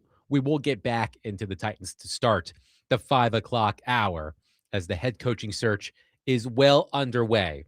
But I do want to take a moment to look at the NFL playoff bracket. Let's start in the AFC. The Denver Broncos, the number 1 overall seed, they get the bye.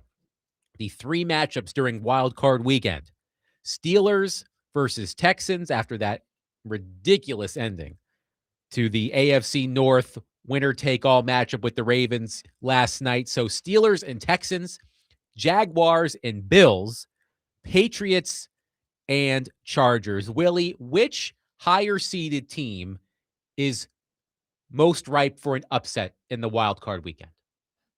You know, I'm looking at these games and I'm asking, you know, is there really a big underdog? Is there really a big favorite? Like, what would you guys say to that? I don't think it would surprise me if any one of the 7, other than the Steelers, made it to the Super Bowl. Would you guys agree with that statement? For what it's worth, For the AFC, Houston is favored by 3.5 against the Steelers. Buffalo is favored by 1.5 against the Jags. New England is favored by 3.5 against the Chargers. So you have Go ahead. you have a Texans you have a Texans Steelers matchup Mhm. with the Steelers winning that wacky game last night, and the Texans are favored by 3.5 in Pittsburgh. That shows you how well the Texans are playing. And the Texans are what seed are they? Are they the the 7th seed? 5th. They're the 5th. They're the 5th seed. Jags and the Bills, that's a total coin flip.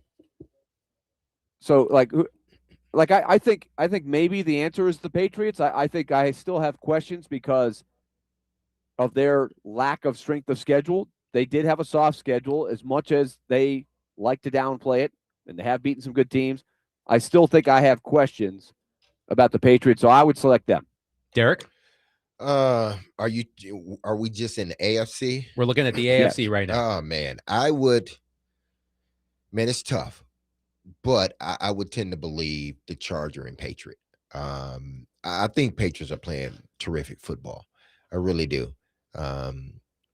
But I just think maybe this isn't the year. Now, again, they could beat the Chargers and go on and make it to the Super Bowl.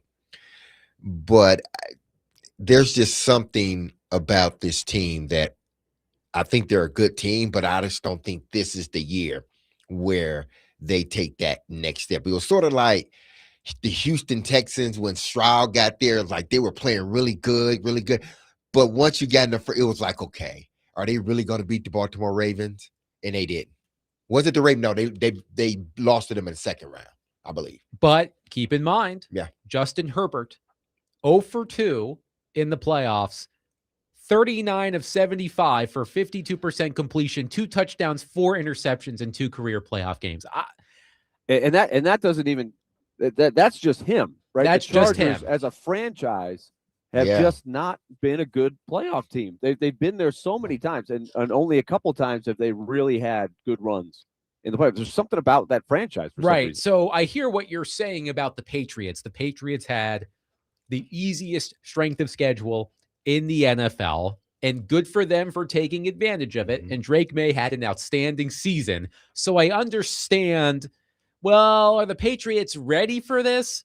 It's the opponent that makes me feel like the Patriots are going to advance to the next round. I have no faith in the Chargers, as Willie just pointed out. Let's go to the NFC. Seahawks, number 1 seed, get the bye. Some interesting matchups in Wild Card Weekend. The Panthers back into the NFC South Championship. They take on the LA Rams. The Rams favored by 10.5 on the road at Carolina. The Eagles take on the 49ers. The Eagles are favored by 4.5. Bears and Packers in Chicago. Chicago, Derek, favored by 1.5. That's about right. I think. I think the Bears are playing good football, but you never know. I mean, Caleb Williams can look great one week and then not look so good the next. So you don't know which Bear team you're going to get. The one you need to watch is the Carolina Panthers and the Rams. Not because I think Carolina's better than the Rams, But I think because the Rams got to travel, and the Panthers are an opportunistic team. They're a good team. They're still young. Uh, but if they keep the game close, like they got cheated out of that game. I think that game against the Buccaneers, Carolina should have won that game. I just think if the Rams don't come in and play like a desperate team, they may end up losing that one. So that it wouldn't even be a surprise if Carolina won. I would love to. I would be stunned stunned. if Carolina. I was won about that to game. say, Willie, I mean, I want to know. I'm sure somebody has Uh-huh. looked this up. I want to know if a division champion has been a bigger underdog in wild card weekend history than the Carolina Panthers. They are an underdog by 10.5 at home. I have to imagine that is one of the, if not the highest spread against a division champion in NFL playoff history. What year was it Seattle that had to travel and they end up losing? They were like a 2 seed or something. I think some you might years be ago. thinking about the New Orleans Saints having to Well, go I to know, yeah, Seattle. Yeah, okay, yeah, that's what it was. New Orleans had to go Thank to you for Seattle. reminding me. Losing record. Yeah. Thank you for reminding me. So Sure, it that didn't go can well. it can happen. They had the great Drew Brees on that team, They sure did, and their offense was high flying. but they got beast quaked. There you go. It can So, happen but again. I They just got smoked. look. I just look at the Panthers and They don't look like nothing special. They don't. Well, you know, precisely. we were talking about the 10 Titans questions in the preseason Mhm. and how they look now, months later, after you've played 17 games. Remember all the talk in the preseason about Matt Stafford and how his back was going to go? It's a time bomb. He may not start the season. He hasn't practiced. The guy had 46 touchdown passes and 8 interceptions. He had a fantastic year, maybe his best year ever. Good for him. Good Yeah. for him. I give the Panthers close to zero chance of winning that game. I hear what you're saying, Derek, Uh-huh. and you played the game, but I think the Rams are going This sounds to. like a take it to the bank. Well, listen, We need I'm not. to adjust. No. I'm not saying. I think It the might be. Rams. No, I think the Rams are a better team. I think the Rams, hands down, are a better team. But we've seen this before. The better team doesn't always win, and the Rams got to travel, and it's just like it's almost put together for the Rams to have a tough outing against the Carolina Panthers. I'm not saying that hands down the Panthers are going to win. I said don't be surprised if the Panthers win. Okay, fair enough. Fair enough. By the way, Carolina did beat the Rams this season. 31-28 in, let's see, week 12, week 13. That game also in Charlotte. So Carolina has beaten the Rams once this season. Matthew Stafford threw 2 interceptions in that game. Bryce Young, 15 of 20 with 3 touchdowns. So I guess it could happen. Hey. I suppose it could happen, but I am not going to take that one to the bank. But we may have to revisit this on Friday. What about the other 2 matchups, Willie, in the NFC wildcard round? 49ers at Eagles, Packers at Bears. You know, the Packers have really gone south. They had a lead at Mile High Stadium against one of the best teams, the number 1 seed in the AFC. They were playing great, and then Micah Parsons blew out his knee. They lost that game, and they have not been the same team since then. Obviously, Jordan Love has missed some time. We know Malik Willis has come in there and done a nice job.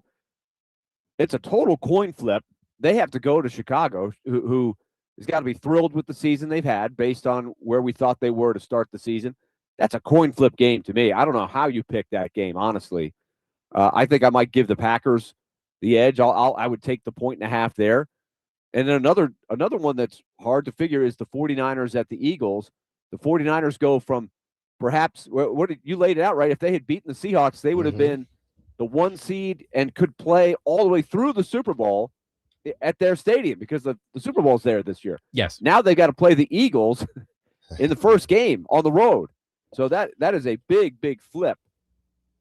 Losing that game. It reminds us of the Vikings last year, right? Where they couldn't beat the Lions, so they dropped. They go and play the Rams in the first game, and their season is over. after really having a good regular season. But who can figure the Eagles out, right? The Eagles are 4.5-point favorites, but why? The Eagles have been kind of mystifying over the last few weeks. I kind of like the points in the 49ers there for some reason. I mean, listen, the 49ers had an opportunity to seal a deal, and they couldn't. That Seahawks defense is ferocious. Yeah, that Seahawks defense ferocious. is, and they just couldn't seal the deal. What team like Philadelphia? Philadelphia has been a team. It's been like people have been trying to figure them out, but yet and still they just win football games. End up 11-6, end up winning their division. But there's still something like missing with Philadelphia. It just seems like they're not the same team that won the Super Bowl. And I get it. You had some retirements from one of your best offensive linemen, so that changes the dynamics a little bit. But like the Rams, I think the Eagles are primed for a butt whooping in this one. It's just for some strange reason, even though I think San Fran, they have their issues, their warts or whatnot. But I just think them going to Philadelphia and the way Philadelphia has been playing, it's like Philadelphia hasn't been able to sort of light that fuse where everybody gets excited and everybody's like, they're the pick to win the NFC. It's just been, especially this season, it's just been like, yeah, they're a good team, but why can't they kick it into another gear? Eli on our text line says, do you remember Seattle versus New Orleans with Seattle's losing record and they beat them? I hope Dowdle goes beast mode. First of all, Eli, yes, I remember it. Thank you for reminding me again. And look, I'll be watching the game. Rams at Panthers. Panthers are a good story. Again, backed into the NFC North title. They lost to the Buccaneers over the weekend. They needed the Falcons to beat the Saints in order to win the NFC South. But hey, they're still raising a banner or whatever they do in football. It's still going to be Panthers NFC South champions. I've got no faith that they're going to be able to win a playoff game. 615-737-1025. It all gets started this weekend. NFL wild card weekend. Always great. 615-737-1025. Coming up next, back into the Titans. We learned last week that Mike Borgonzi is leading the coaching search, and Mike Borgonzi is scheduled to address reporters tomorrow, by the way. So should we move certain candidates up the list? And we'll discuss those candidates coming up next. 615-737-1025. Willie Donick, Derek Mason, Adam Vingan, 1025 The Game.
D-Mace, Vingan, and Donick 1025. The Game. Willie Donick, Derek Mason, Adam Vingan, and David Janes here with you. The NFL offseason is here for the Tennessee Titans. Their season ended yesterday in a blowout loss to the Jacksonville Jaguars, 41-7. Cam Ward suffered a shoulder injury. It was initially reported as a grade 3 AC joint sprain. It appears that the worst case scenario has been avoided. Surgery, I don't think, has been officially ruled out, but it doesn't appear that's going to be the case. But we'll see. But now that the offseason is here, of course, the number one story with the Tennessee Titans is who is going to be the Tennessee Titans' next head coach. And I would love to meet someone who has ever placed a bet on who the next coach of a team is going to be. But DraftKings Sportsbook does have odds for the next Titans coach.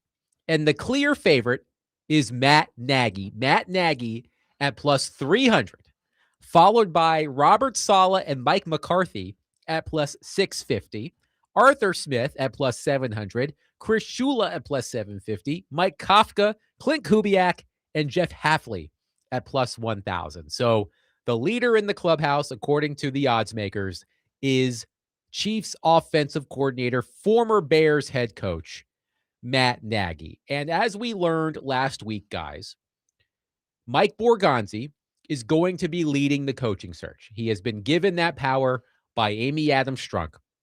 So it got me wondering if we should move certain candidates up the list.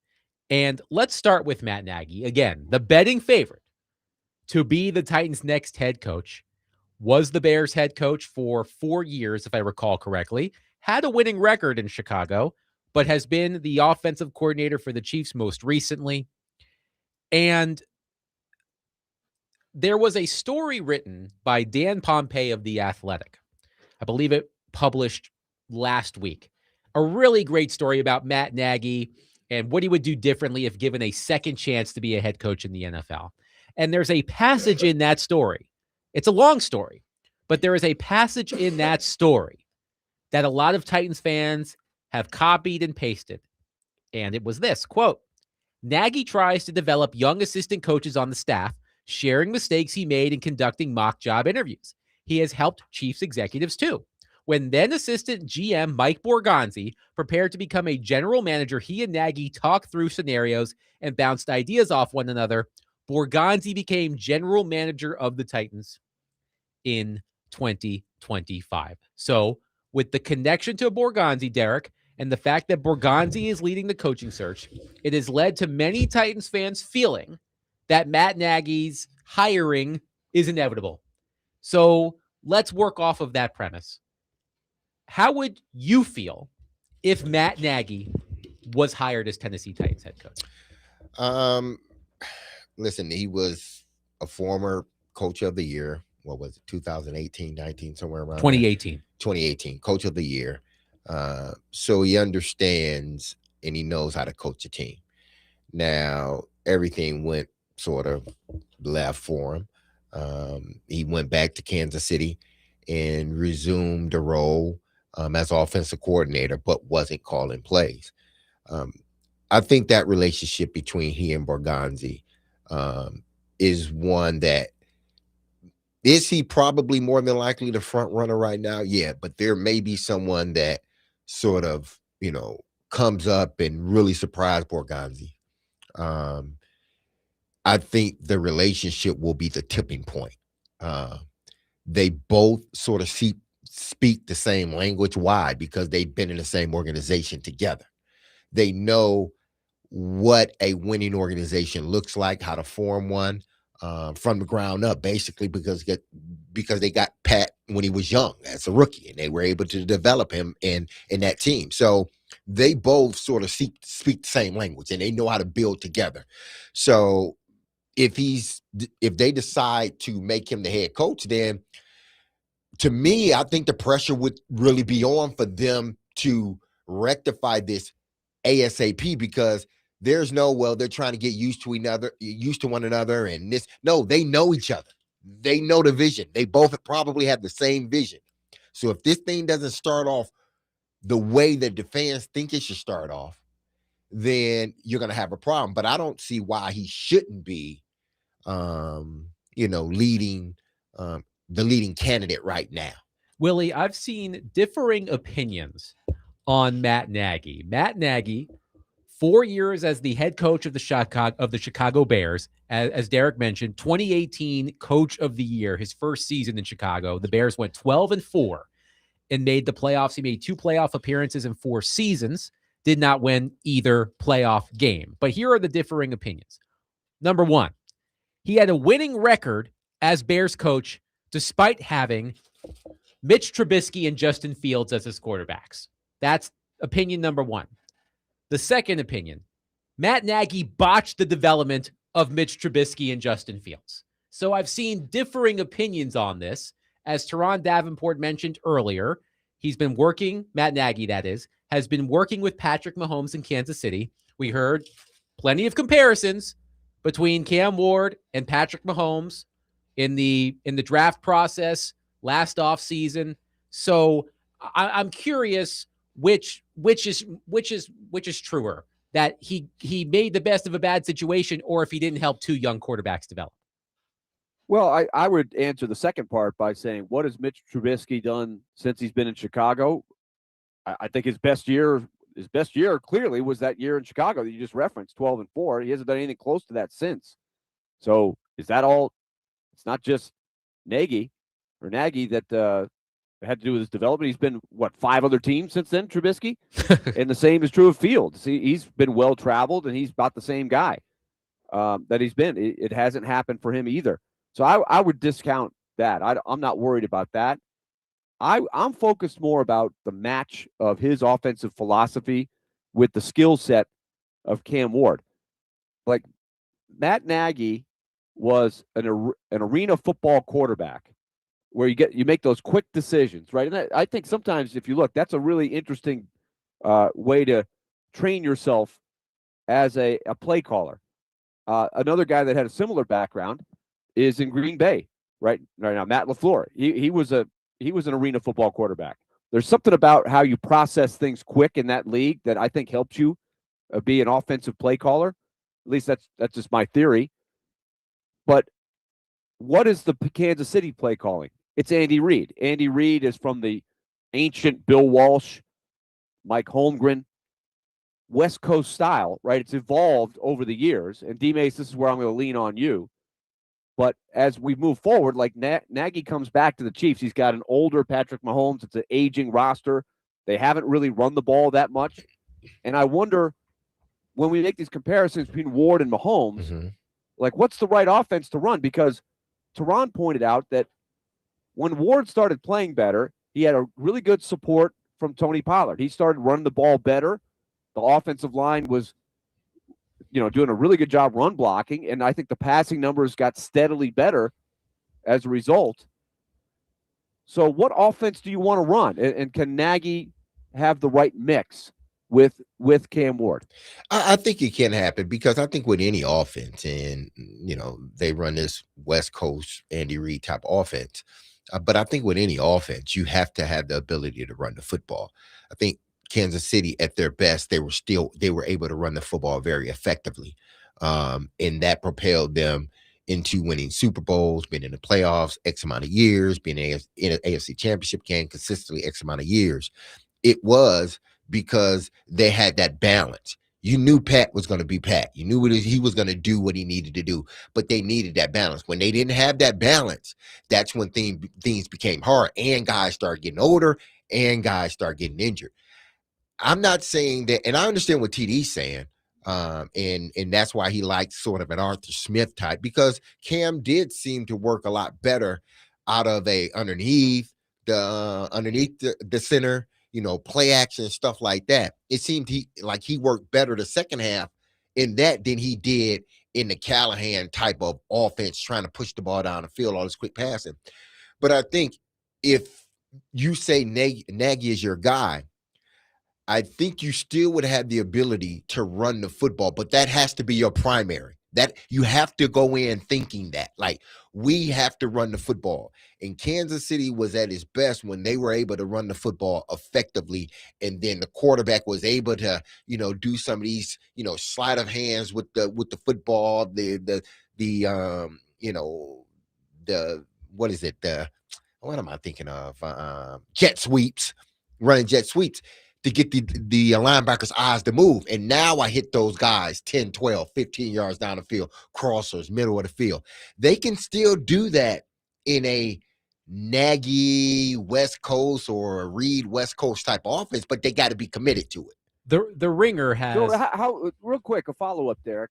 How different is a sort of we think it's a derivative of the West Coast offense, right? How different is that from the offense they just got done running this year? Because we always are concerned when a quarterback has to change the terminology and somewhat the philosophy.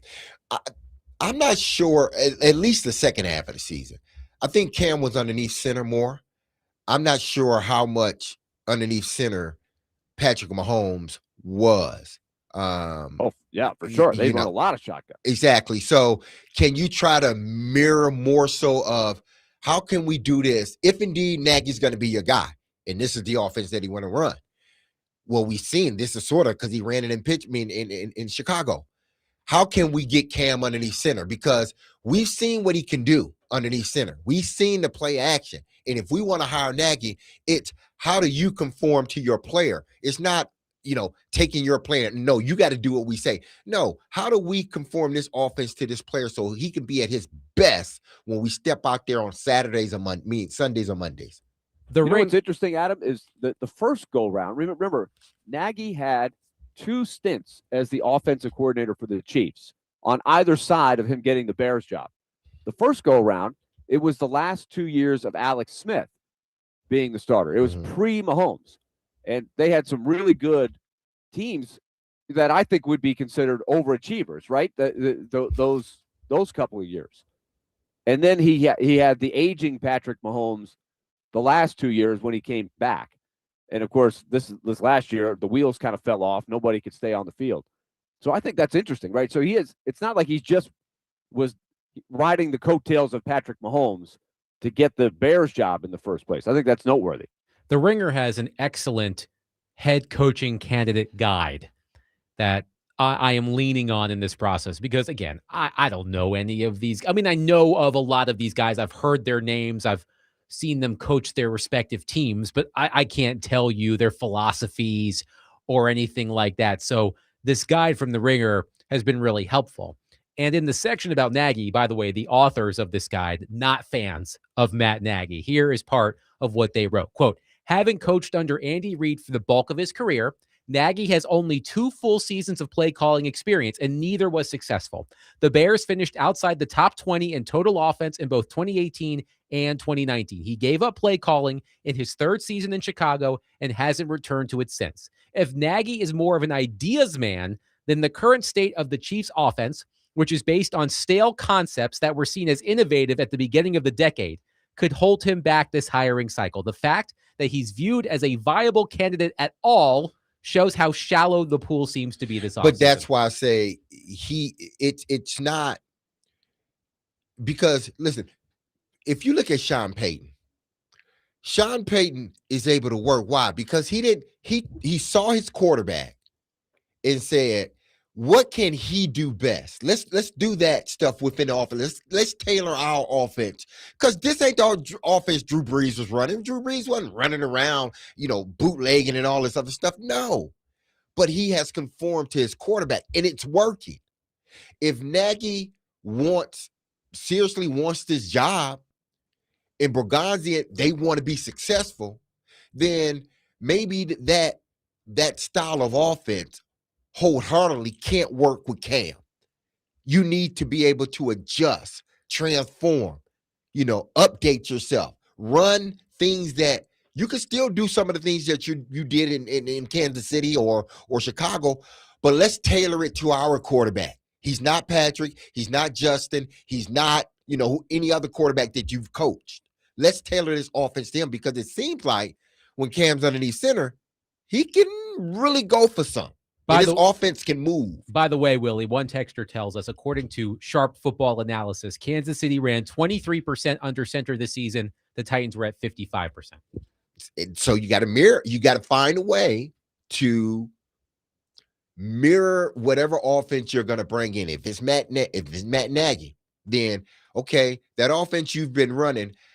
Tell me how you've now, get innovative with it. Tell me, how does it work with my quarterback? Not Patrick Mahomes. How is it going to work with my quarterback? Because my quarterback has had some success being underneath center, bootleg, and all this other stuff. That's what he's successful. And so, can you conform this offense? Not totally throwing it out, but let's do some things that our quarterback is capable of doing at a high level, and then we'll start working that other stuff in. And there's also the terminology change. Mm-hmm. I do wonder how easy that will be. Like, you would hope that you could teach it quick. Like that has derailed quarterbacks over the years. Young quarterbacks who have to change coordinators, change terminology, relearn an entirely new offense. I would hope it wouldn't be completely different and completely foreign. So Dan Pompei, who wrote that story about Matt Nagy on The Athletic, which I recommend, really great story. Dan Pompei, an excellent reporter. In a follow-up question on social media, he said that Nagy, quote, told me clearly and repeatedly he will not call plays. I assume if he becomes a head coach. There was another report, I believe, from Ian Rappaport and Tom Pelissero of NFL Network, that if Nagy does not get a head coaching job this cycle, he's hoping for another offensive coordinator position where he will be able to call plays. Because as Willie mentioned, Matt Nagy does not call the offensive plays in Kansas City. Andy Reid does. So it is interesting to me if I assume that Pompei means that if Nagy will not call plays if he's a head coach, then you have to wonder about, okay, who's the offensive coordinator hire going to be? Who's going to call the plays? So that's an interesting wrinkle in there as well. And I actually is there a young wizard on the staff for the Chiefs? And this is a dangerous game to play, because when you're coaching under Andy Reid, right, he's the wizard, but it doesn't mean that everybody that's come off of the Andy Reid tree can recreate that. Right, like the Sean McVay tree, for example. Right. Just because you were in proximity to Sean McVay or Andy Reid doesn't mean that you're going to become the next Sean McVay or Andy Reid. But actually, Willie, I do have a name for you, and I will tell you that name coming up next. 615-737-1025. Matt Nagy is the betting favorite, the clear betting favorite, to be the Titans' next head coach. He, of course, has a relationship with Mike Borgonzi from their shared time in Kansas City. How would you feel about that? Because my vibe that I'm getting from all of you on our phone and text lines is that you wouldn't be thrilled about it. Now, hiring the coach is not about winning the news conference, right? Plenty of coaches who have won the news conference have ultimately been duds as actual coaches. So although Nagy, if the Titans put out a press release tomorrow saying that Matt Nagy was the next head coach, I feel like we would be getting a lot of meh from our listeners. But how would you feel if Matt Nagy, who is the betting favorite to be the next Titans head coach, actually becomes the Titans' next head coach? 615-737-1025. I will tell you that name who could call plays for the Titans if Matt Nagy is the head coach. Coming up next, Willie Donick, Derek Mason, Adam Vingan, 1025 The Game.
D-Mace, Vingan, and Donick, 102.5 The Game. We are broadcasting from the Busy Bee Plumbing, Heating, and Air Conditioning Game Nashville studios, home of the $99 yearly Beehive membership, where the buzz is always about great service. Let's go to our phone line, driven by WilsonCountyHunter.com, and welcome in our friend Adam from Portland. Adam, thank you for calling. Go ahead. Adam, this is my question for you, man, because I haven't really heard anybody ask it. Why do we want to be Kansas City? We don't have Patrick Mahomes. We don't have Andy Reid, but it's like we got to go get a Kansas City coordinator. Their offense looked horrible when they didn't have Patrick Mahomes, and when everything's not lined up, their offense, like the way they built it, looks pretty terrible since Tyreek left. But especially, I think when you take Travis Kelce out of that offense too, man, they may be one of the worst in the league, minus the quarterback. So why do we want to be that? I don't know. Like I just keep hearing we're putting together a Kansas City type look right here, and I want to know why.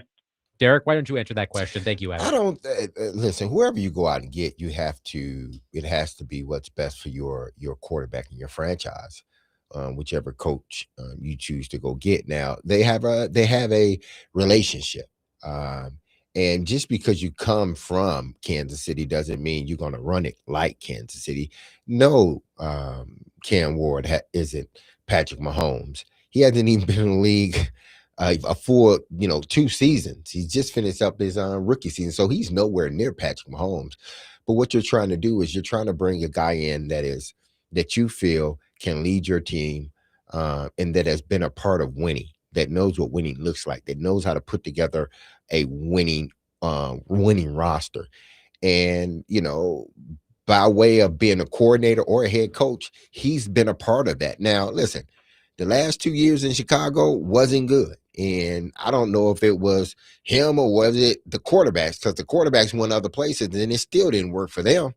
And he chose to go back to Kansas City, and it worked for 1 year and it didn't last year. But they had a bunch of injuries. But that's Kansas City. Listen, I wouldn't sort of moan and groan if the Titans were to hire Nagy. If they chose not to hire him, I wouldn't be. I just want them to get the best guy for the job, the guy that can come in. If he isn't going to do it, that's going to find someone else that is going to develop their young quarterback, their young talent, because this team is only going to get good quickly is if that young talent start to develop a little bit faster than what they have been. So, as Derek said, you're looking for a coach who can develop a young quarterback. And as we talked about before the break, Dan Pompei, who wrote a long feature story on Matt Nagy, said that Nagy told him, quote, clearly and repeatedly, he will not call plays, I assume, if he is hired as head coach. But there's another name with a connection to Mike Borgonzi that I'm wondering about, maybe not as head coach, but as offensive coordinator. And that is Mike Kafka, the interim head coach of the New York Giants, who was the assistant head coach and offensive coordinator before the Giants fired Brian Daboll. The Titans interviewed Kafka during the last coaching search before they landed on Brian Callahan. And Kafka worked for the Chiefs from 2017 to 2021 as an offensive quality control coach, a quarterback's coach, and a passing game coordinator.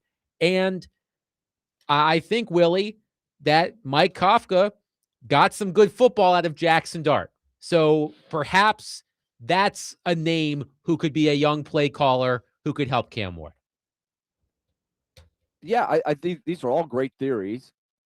And I think we have to make sure that we continue to emphasize that you have to, it's hard to know what's in Mike Borgonzi's head because he knows these guys way, way better, just as people, as an everyday thing.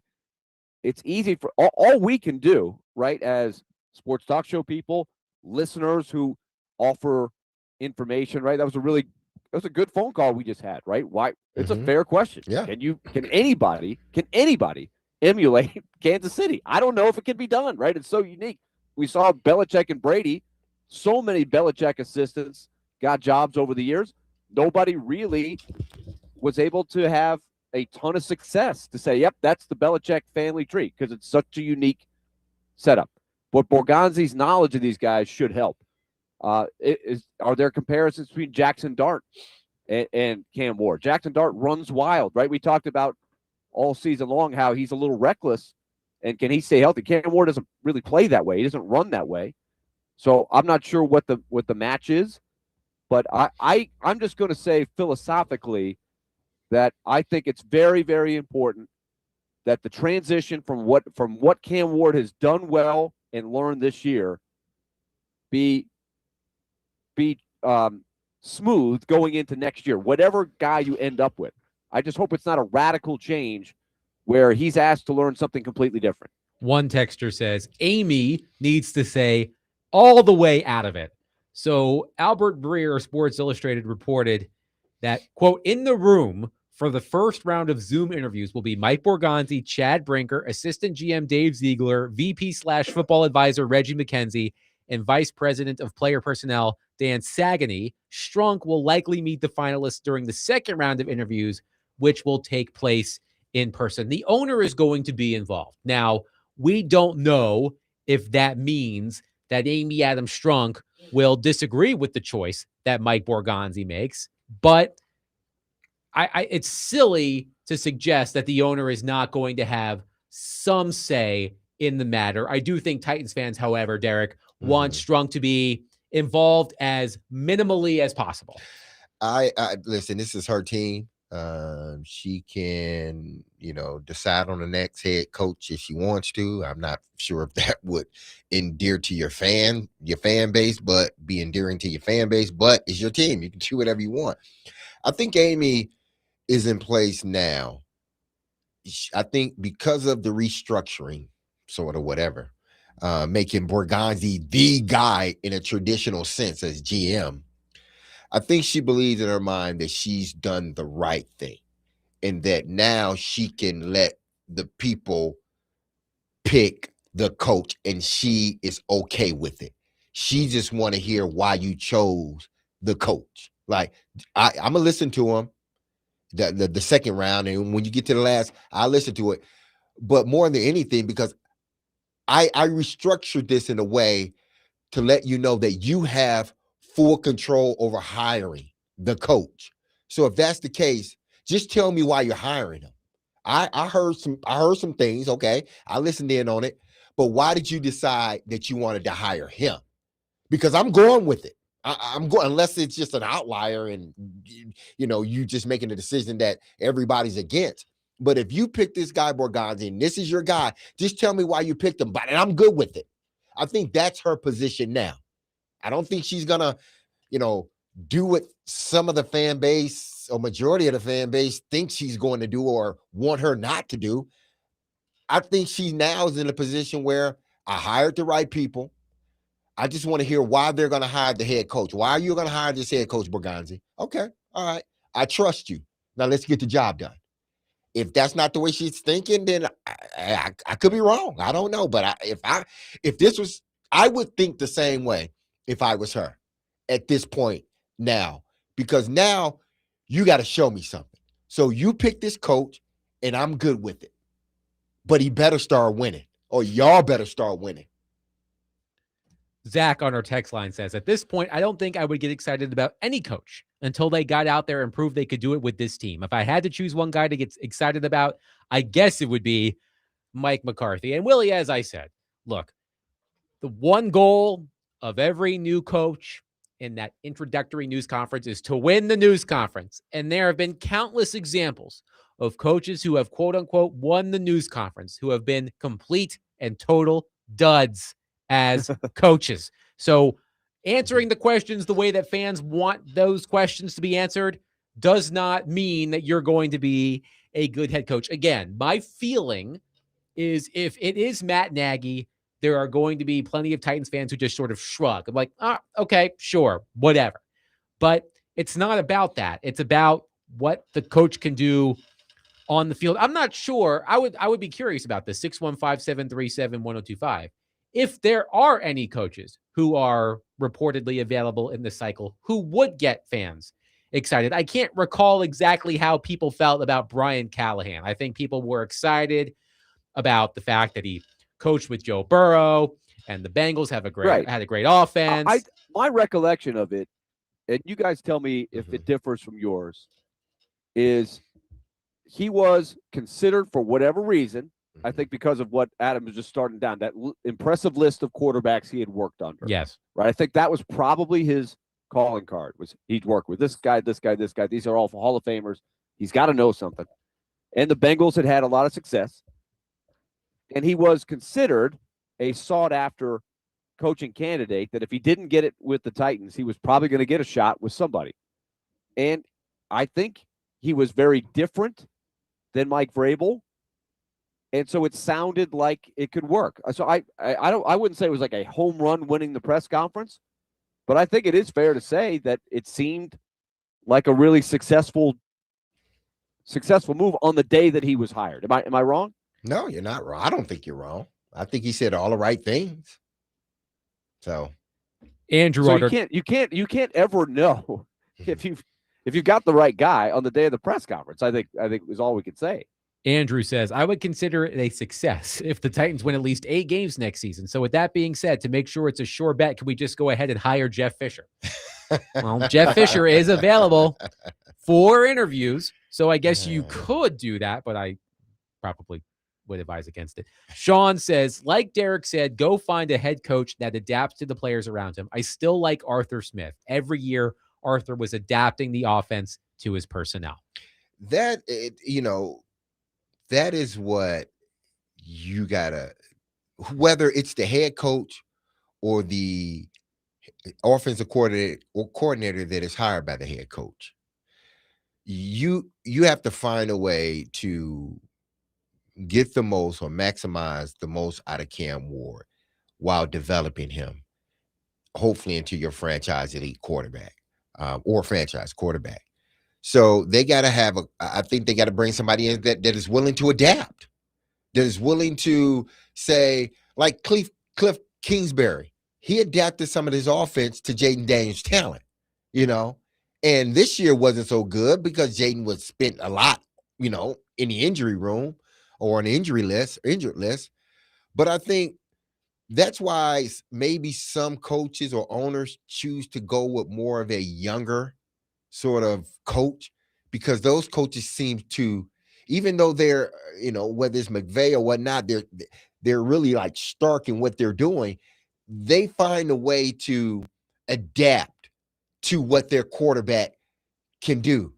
You see what he adapted to Brock Purdy in his ability or the things that he couldn't do, in that offense. And now that offense runs on all cylinders. So it's about, I got an offense, but how do I adapt it to the quarterback that I have that has talent? And Shanahan and McVay, right? If I got this right, Mace, that's sort of the same family tree. So you've already got Cam Ward understanding, I think, the base concepts of it. Everybody's gone in their own direction over the years, I'm sure. But that would be pretty different than Kingsbury, who, at least from where I sit, he's had Daniels, he's had Kyler Murray, guys who could really run, a lot of shotgun, a lot of wide open. I don't see a fit there. No. With Cam Ward? No, but I'm just saying how those coaches are able to adapt while able to adapt while developing their quarterback and not saying, no, we're doing it this way. Well, no, maybe we have to change it a little bit until he's able to grasp what we're trying to do. That's what I mean by adapting your system. And whoever you get, you're going to have to adapt it. If it's Nagy, he's going to have to adapt some of his system to what we've seen Cam do well. One texter says, the only way I would be excited is if the Titans figure out some way to trade their entire draft for Kyle Shanahan or Sean McVay. All the retreads are a solid meh, so give me Clint Kubiak, the offensive coordinator with the Seattle Seahawks, who is unavailable. Well, actually, he would be available for an interview because the Seahawks are off next week. So he will be a hot name out there as well. 615-737-1025. We'll wrap up the show by continuing to take your reaction to the Titans coaching search. Mike Borgonzi expected to address reporters tomorrow. Interested to hear what he has to say. 615-737-1025. Willie Darnick, Derek Mason, Adam Vingan, 1025 The Game.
D Mace, Vingan, and Donick 1025. The game. Willie Donick, Derek Mason, Adam Vingan here with you. The Commodore Hour is coming up next. And let's give a shout out to Vanderbilt basketball, both the men and the women. I've been waiting for this. I've been waiting for you to bring this up, Adam. My goodness. The men, what is going on? The West men End? are 14-0 after defeating South Carolina 83-71 on Saturday. Tyler Tanner, 19 points, 14 assists, just one turnover against the Gamecocks. A huge game, Willie Donick, at Memorial Gym on Wednesday. Alabama coming to town. A huge game in the SEC. Meanwhile, the women, 15-0 after defeating LSU 65-61 yesterday. Michaela Blakes, as is her wont, 32 points for the Commodores. So 32 out of the 64 or 65? A combined 65, 61? 32 of 65. A combined 29-0 for the Commodores basketball programs. Bring it on. It's noteworthy. South Carolina is not a great team, but it was a road game, and Vanderbilt was playing without Frankie Collins and Duke Miles, their leading scorer. And they led wire to wire, thanks to Tyler Tanner and, everybody else kind of picking up the slack. Nichols is a hell of a three-point shooter, man. That kid can. Oh, man. If he's on, it's hard to beat them because he gives them, and I know Tanner and those guys are great, but he gives them that threat that if you go into a zone, which we've seen teams try to play zone against Vandy, and they've been successful at times, but Vandy has been able to sort of get themselves out of it. But if he starts going, if he can stay consistent when those teams want to play those zones, man, it's going to be tough to beat Vandy. Vanderbilt at number 11. He's got about as quick a release on a catch and shoot as I've seen. It's just if he has just a little bit of a sliver, if you're not on him as soon as he catches it, he shoots in rhythm really well, and he's about 45-46% from three. And Adam, I know you love the math, right? And what is Alabama famous for? Under Nate Oates, he's a mathematician, right? He does the math and says we need to shoot threes. So this game on Wednesday, first of all, I saw this. It's the first time two teams ranked in the top 15 have played each other in that gym since 1974. That's Jan Van Bredikoff and the F Troop, a famous team. I can't believe that in the Eddie Fogler era or anything. There was never one game, or the Kevin Stallings with those great teams. There was never two matchups in the top 15. That surprised me. But this game, each team could get 100 easily with the way they shoot and play tempo. That is going to be a wildly entertaining game. Plus, hats off to Shea Ralph. My goodness, what an incredible job she's been doing. You beat LSU, that gets everybody's attention across the country.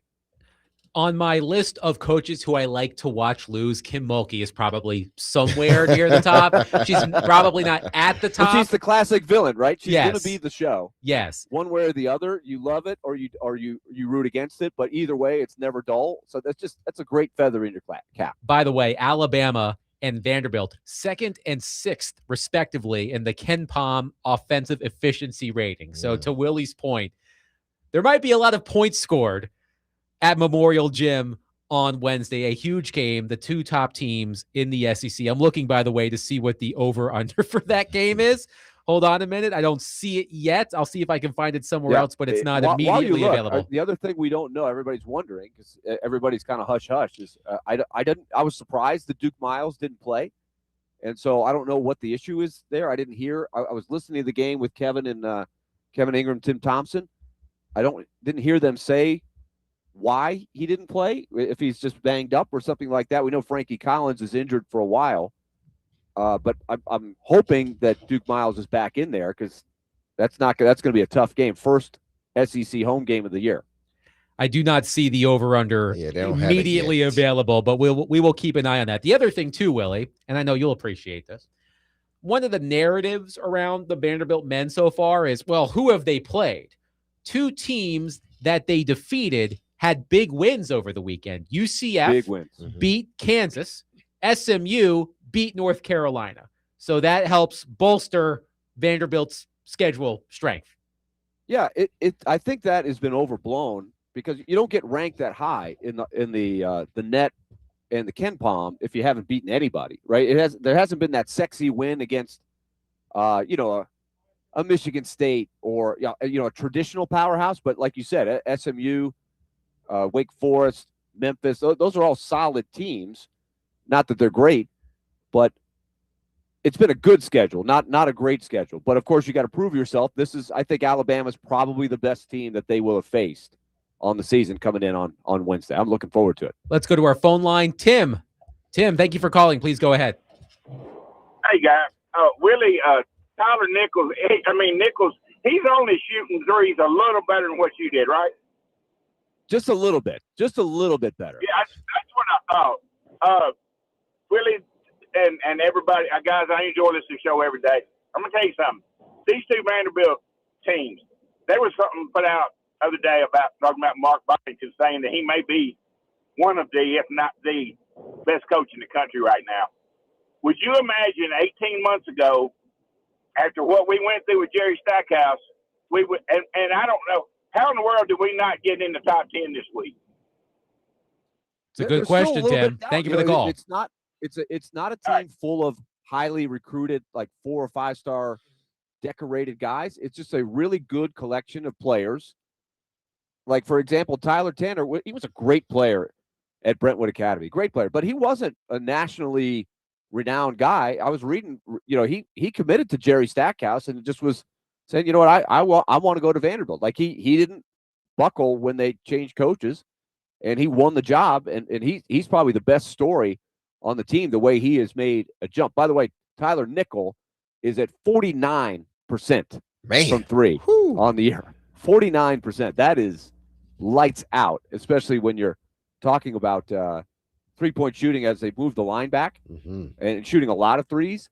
But I think that's why there's probably a little hesitation with the ranking, is to say, are they really that good? Like, who's their, that Tyler Tanner's not a household name across the country. That's why I think the game on Wednesday is huge for Vanderbilt. Yes. Yeah. If they can win that game, I think that will get a lot of people's attention around the country. As Tim said, Vanderbilt stayed at number 11 in the AP Top 25. The Sounds women, like the football team, don't it? yeah, a little bit. The women similar. moved up to 7th. The women are in the top 10 for the first time since March of 2007.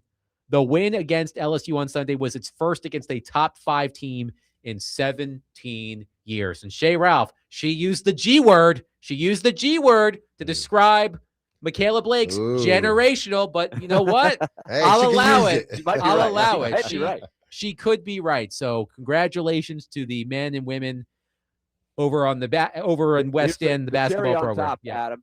I don't know if you saw this, or I don't know if you mentioned this, but it's the only program in the country that has undefeated men and women's teams. It's the last program left in major college basketball. Who would have ever thought undefeated men, undefeated women? Whoever ever thought that Vandy would be that college, that program that can say we have 2 undefeated teams still? It's a strange mix. It's a strange mix on the men's side of the remaining unbeaten teams in the country: Arizona, Michigan, Iowa State, Vanderbilt, and Nebraska. Yeah, Nebraska.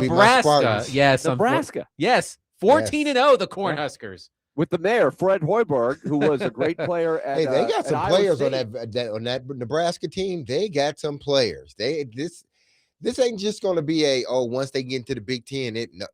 They're going to be players in this year's season. One texter says something like, who's the best player ever to play at Nebraska basketball, right? Like, they've never had a great team that I can imagine. Like, I can't name one great player from Nebraska. Sam Sabetti. Tyrone Lue played at Tyrone Lue played at Nebraska. Tyronn Lue, yes. In fact, Vanderbilt, I did a game of his when I was doing Vanderbilt games with George Plaster back mid to late 90s.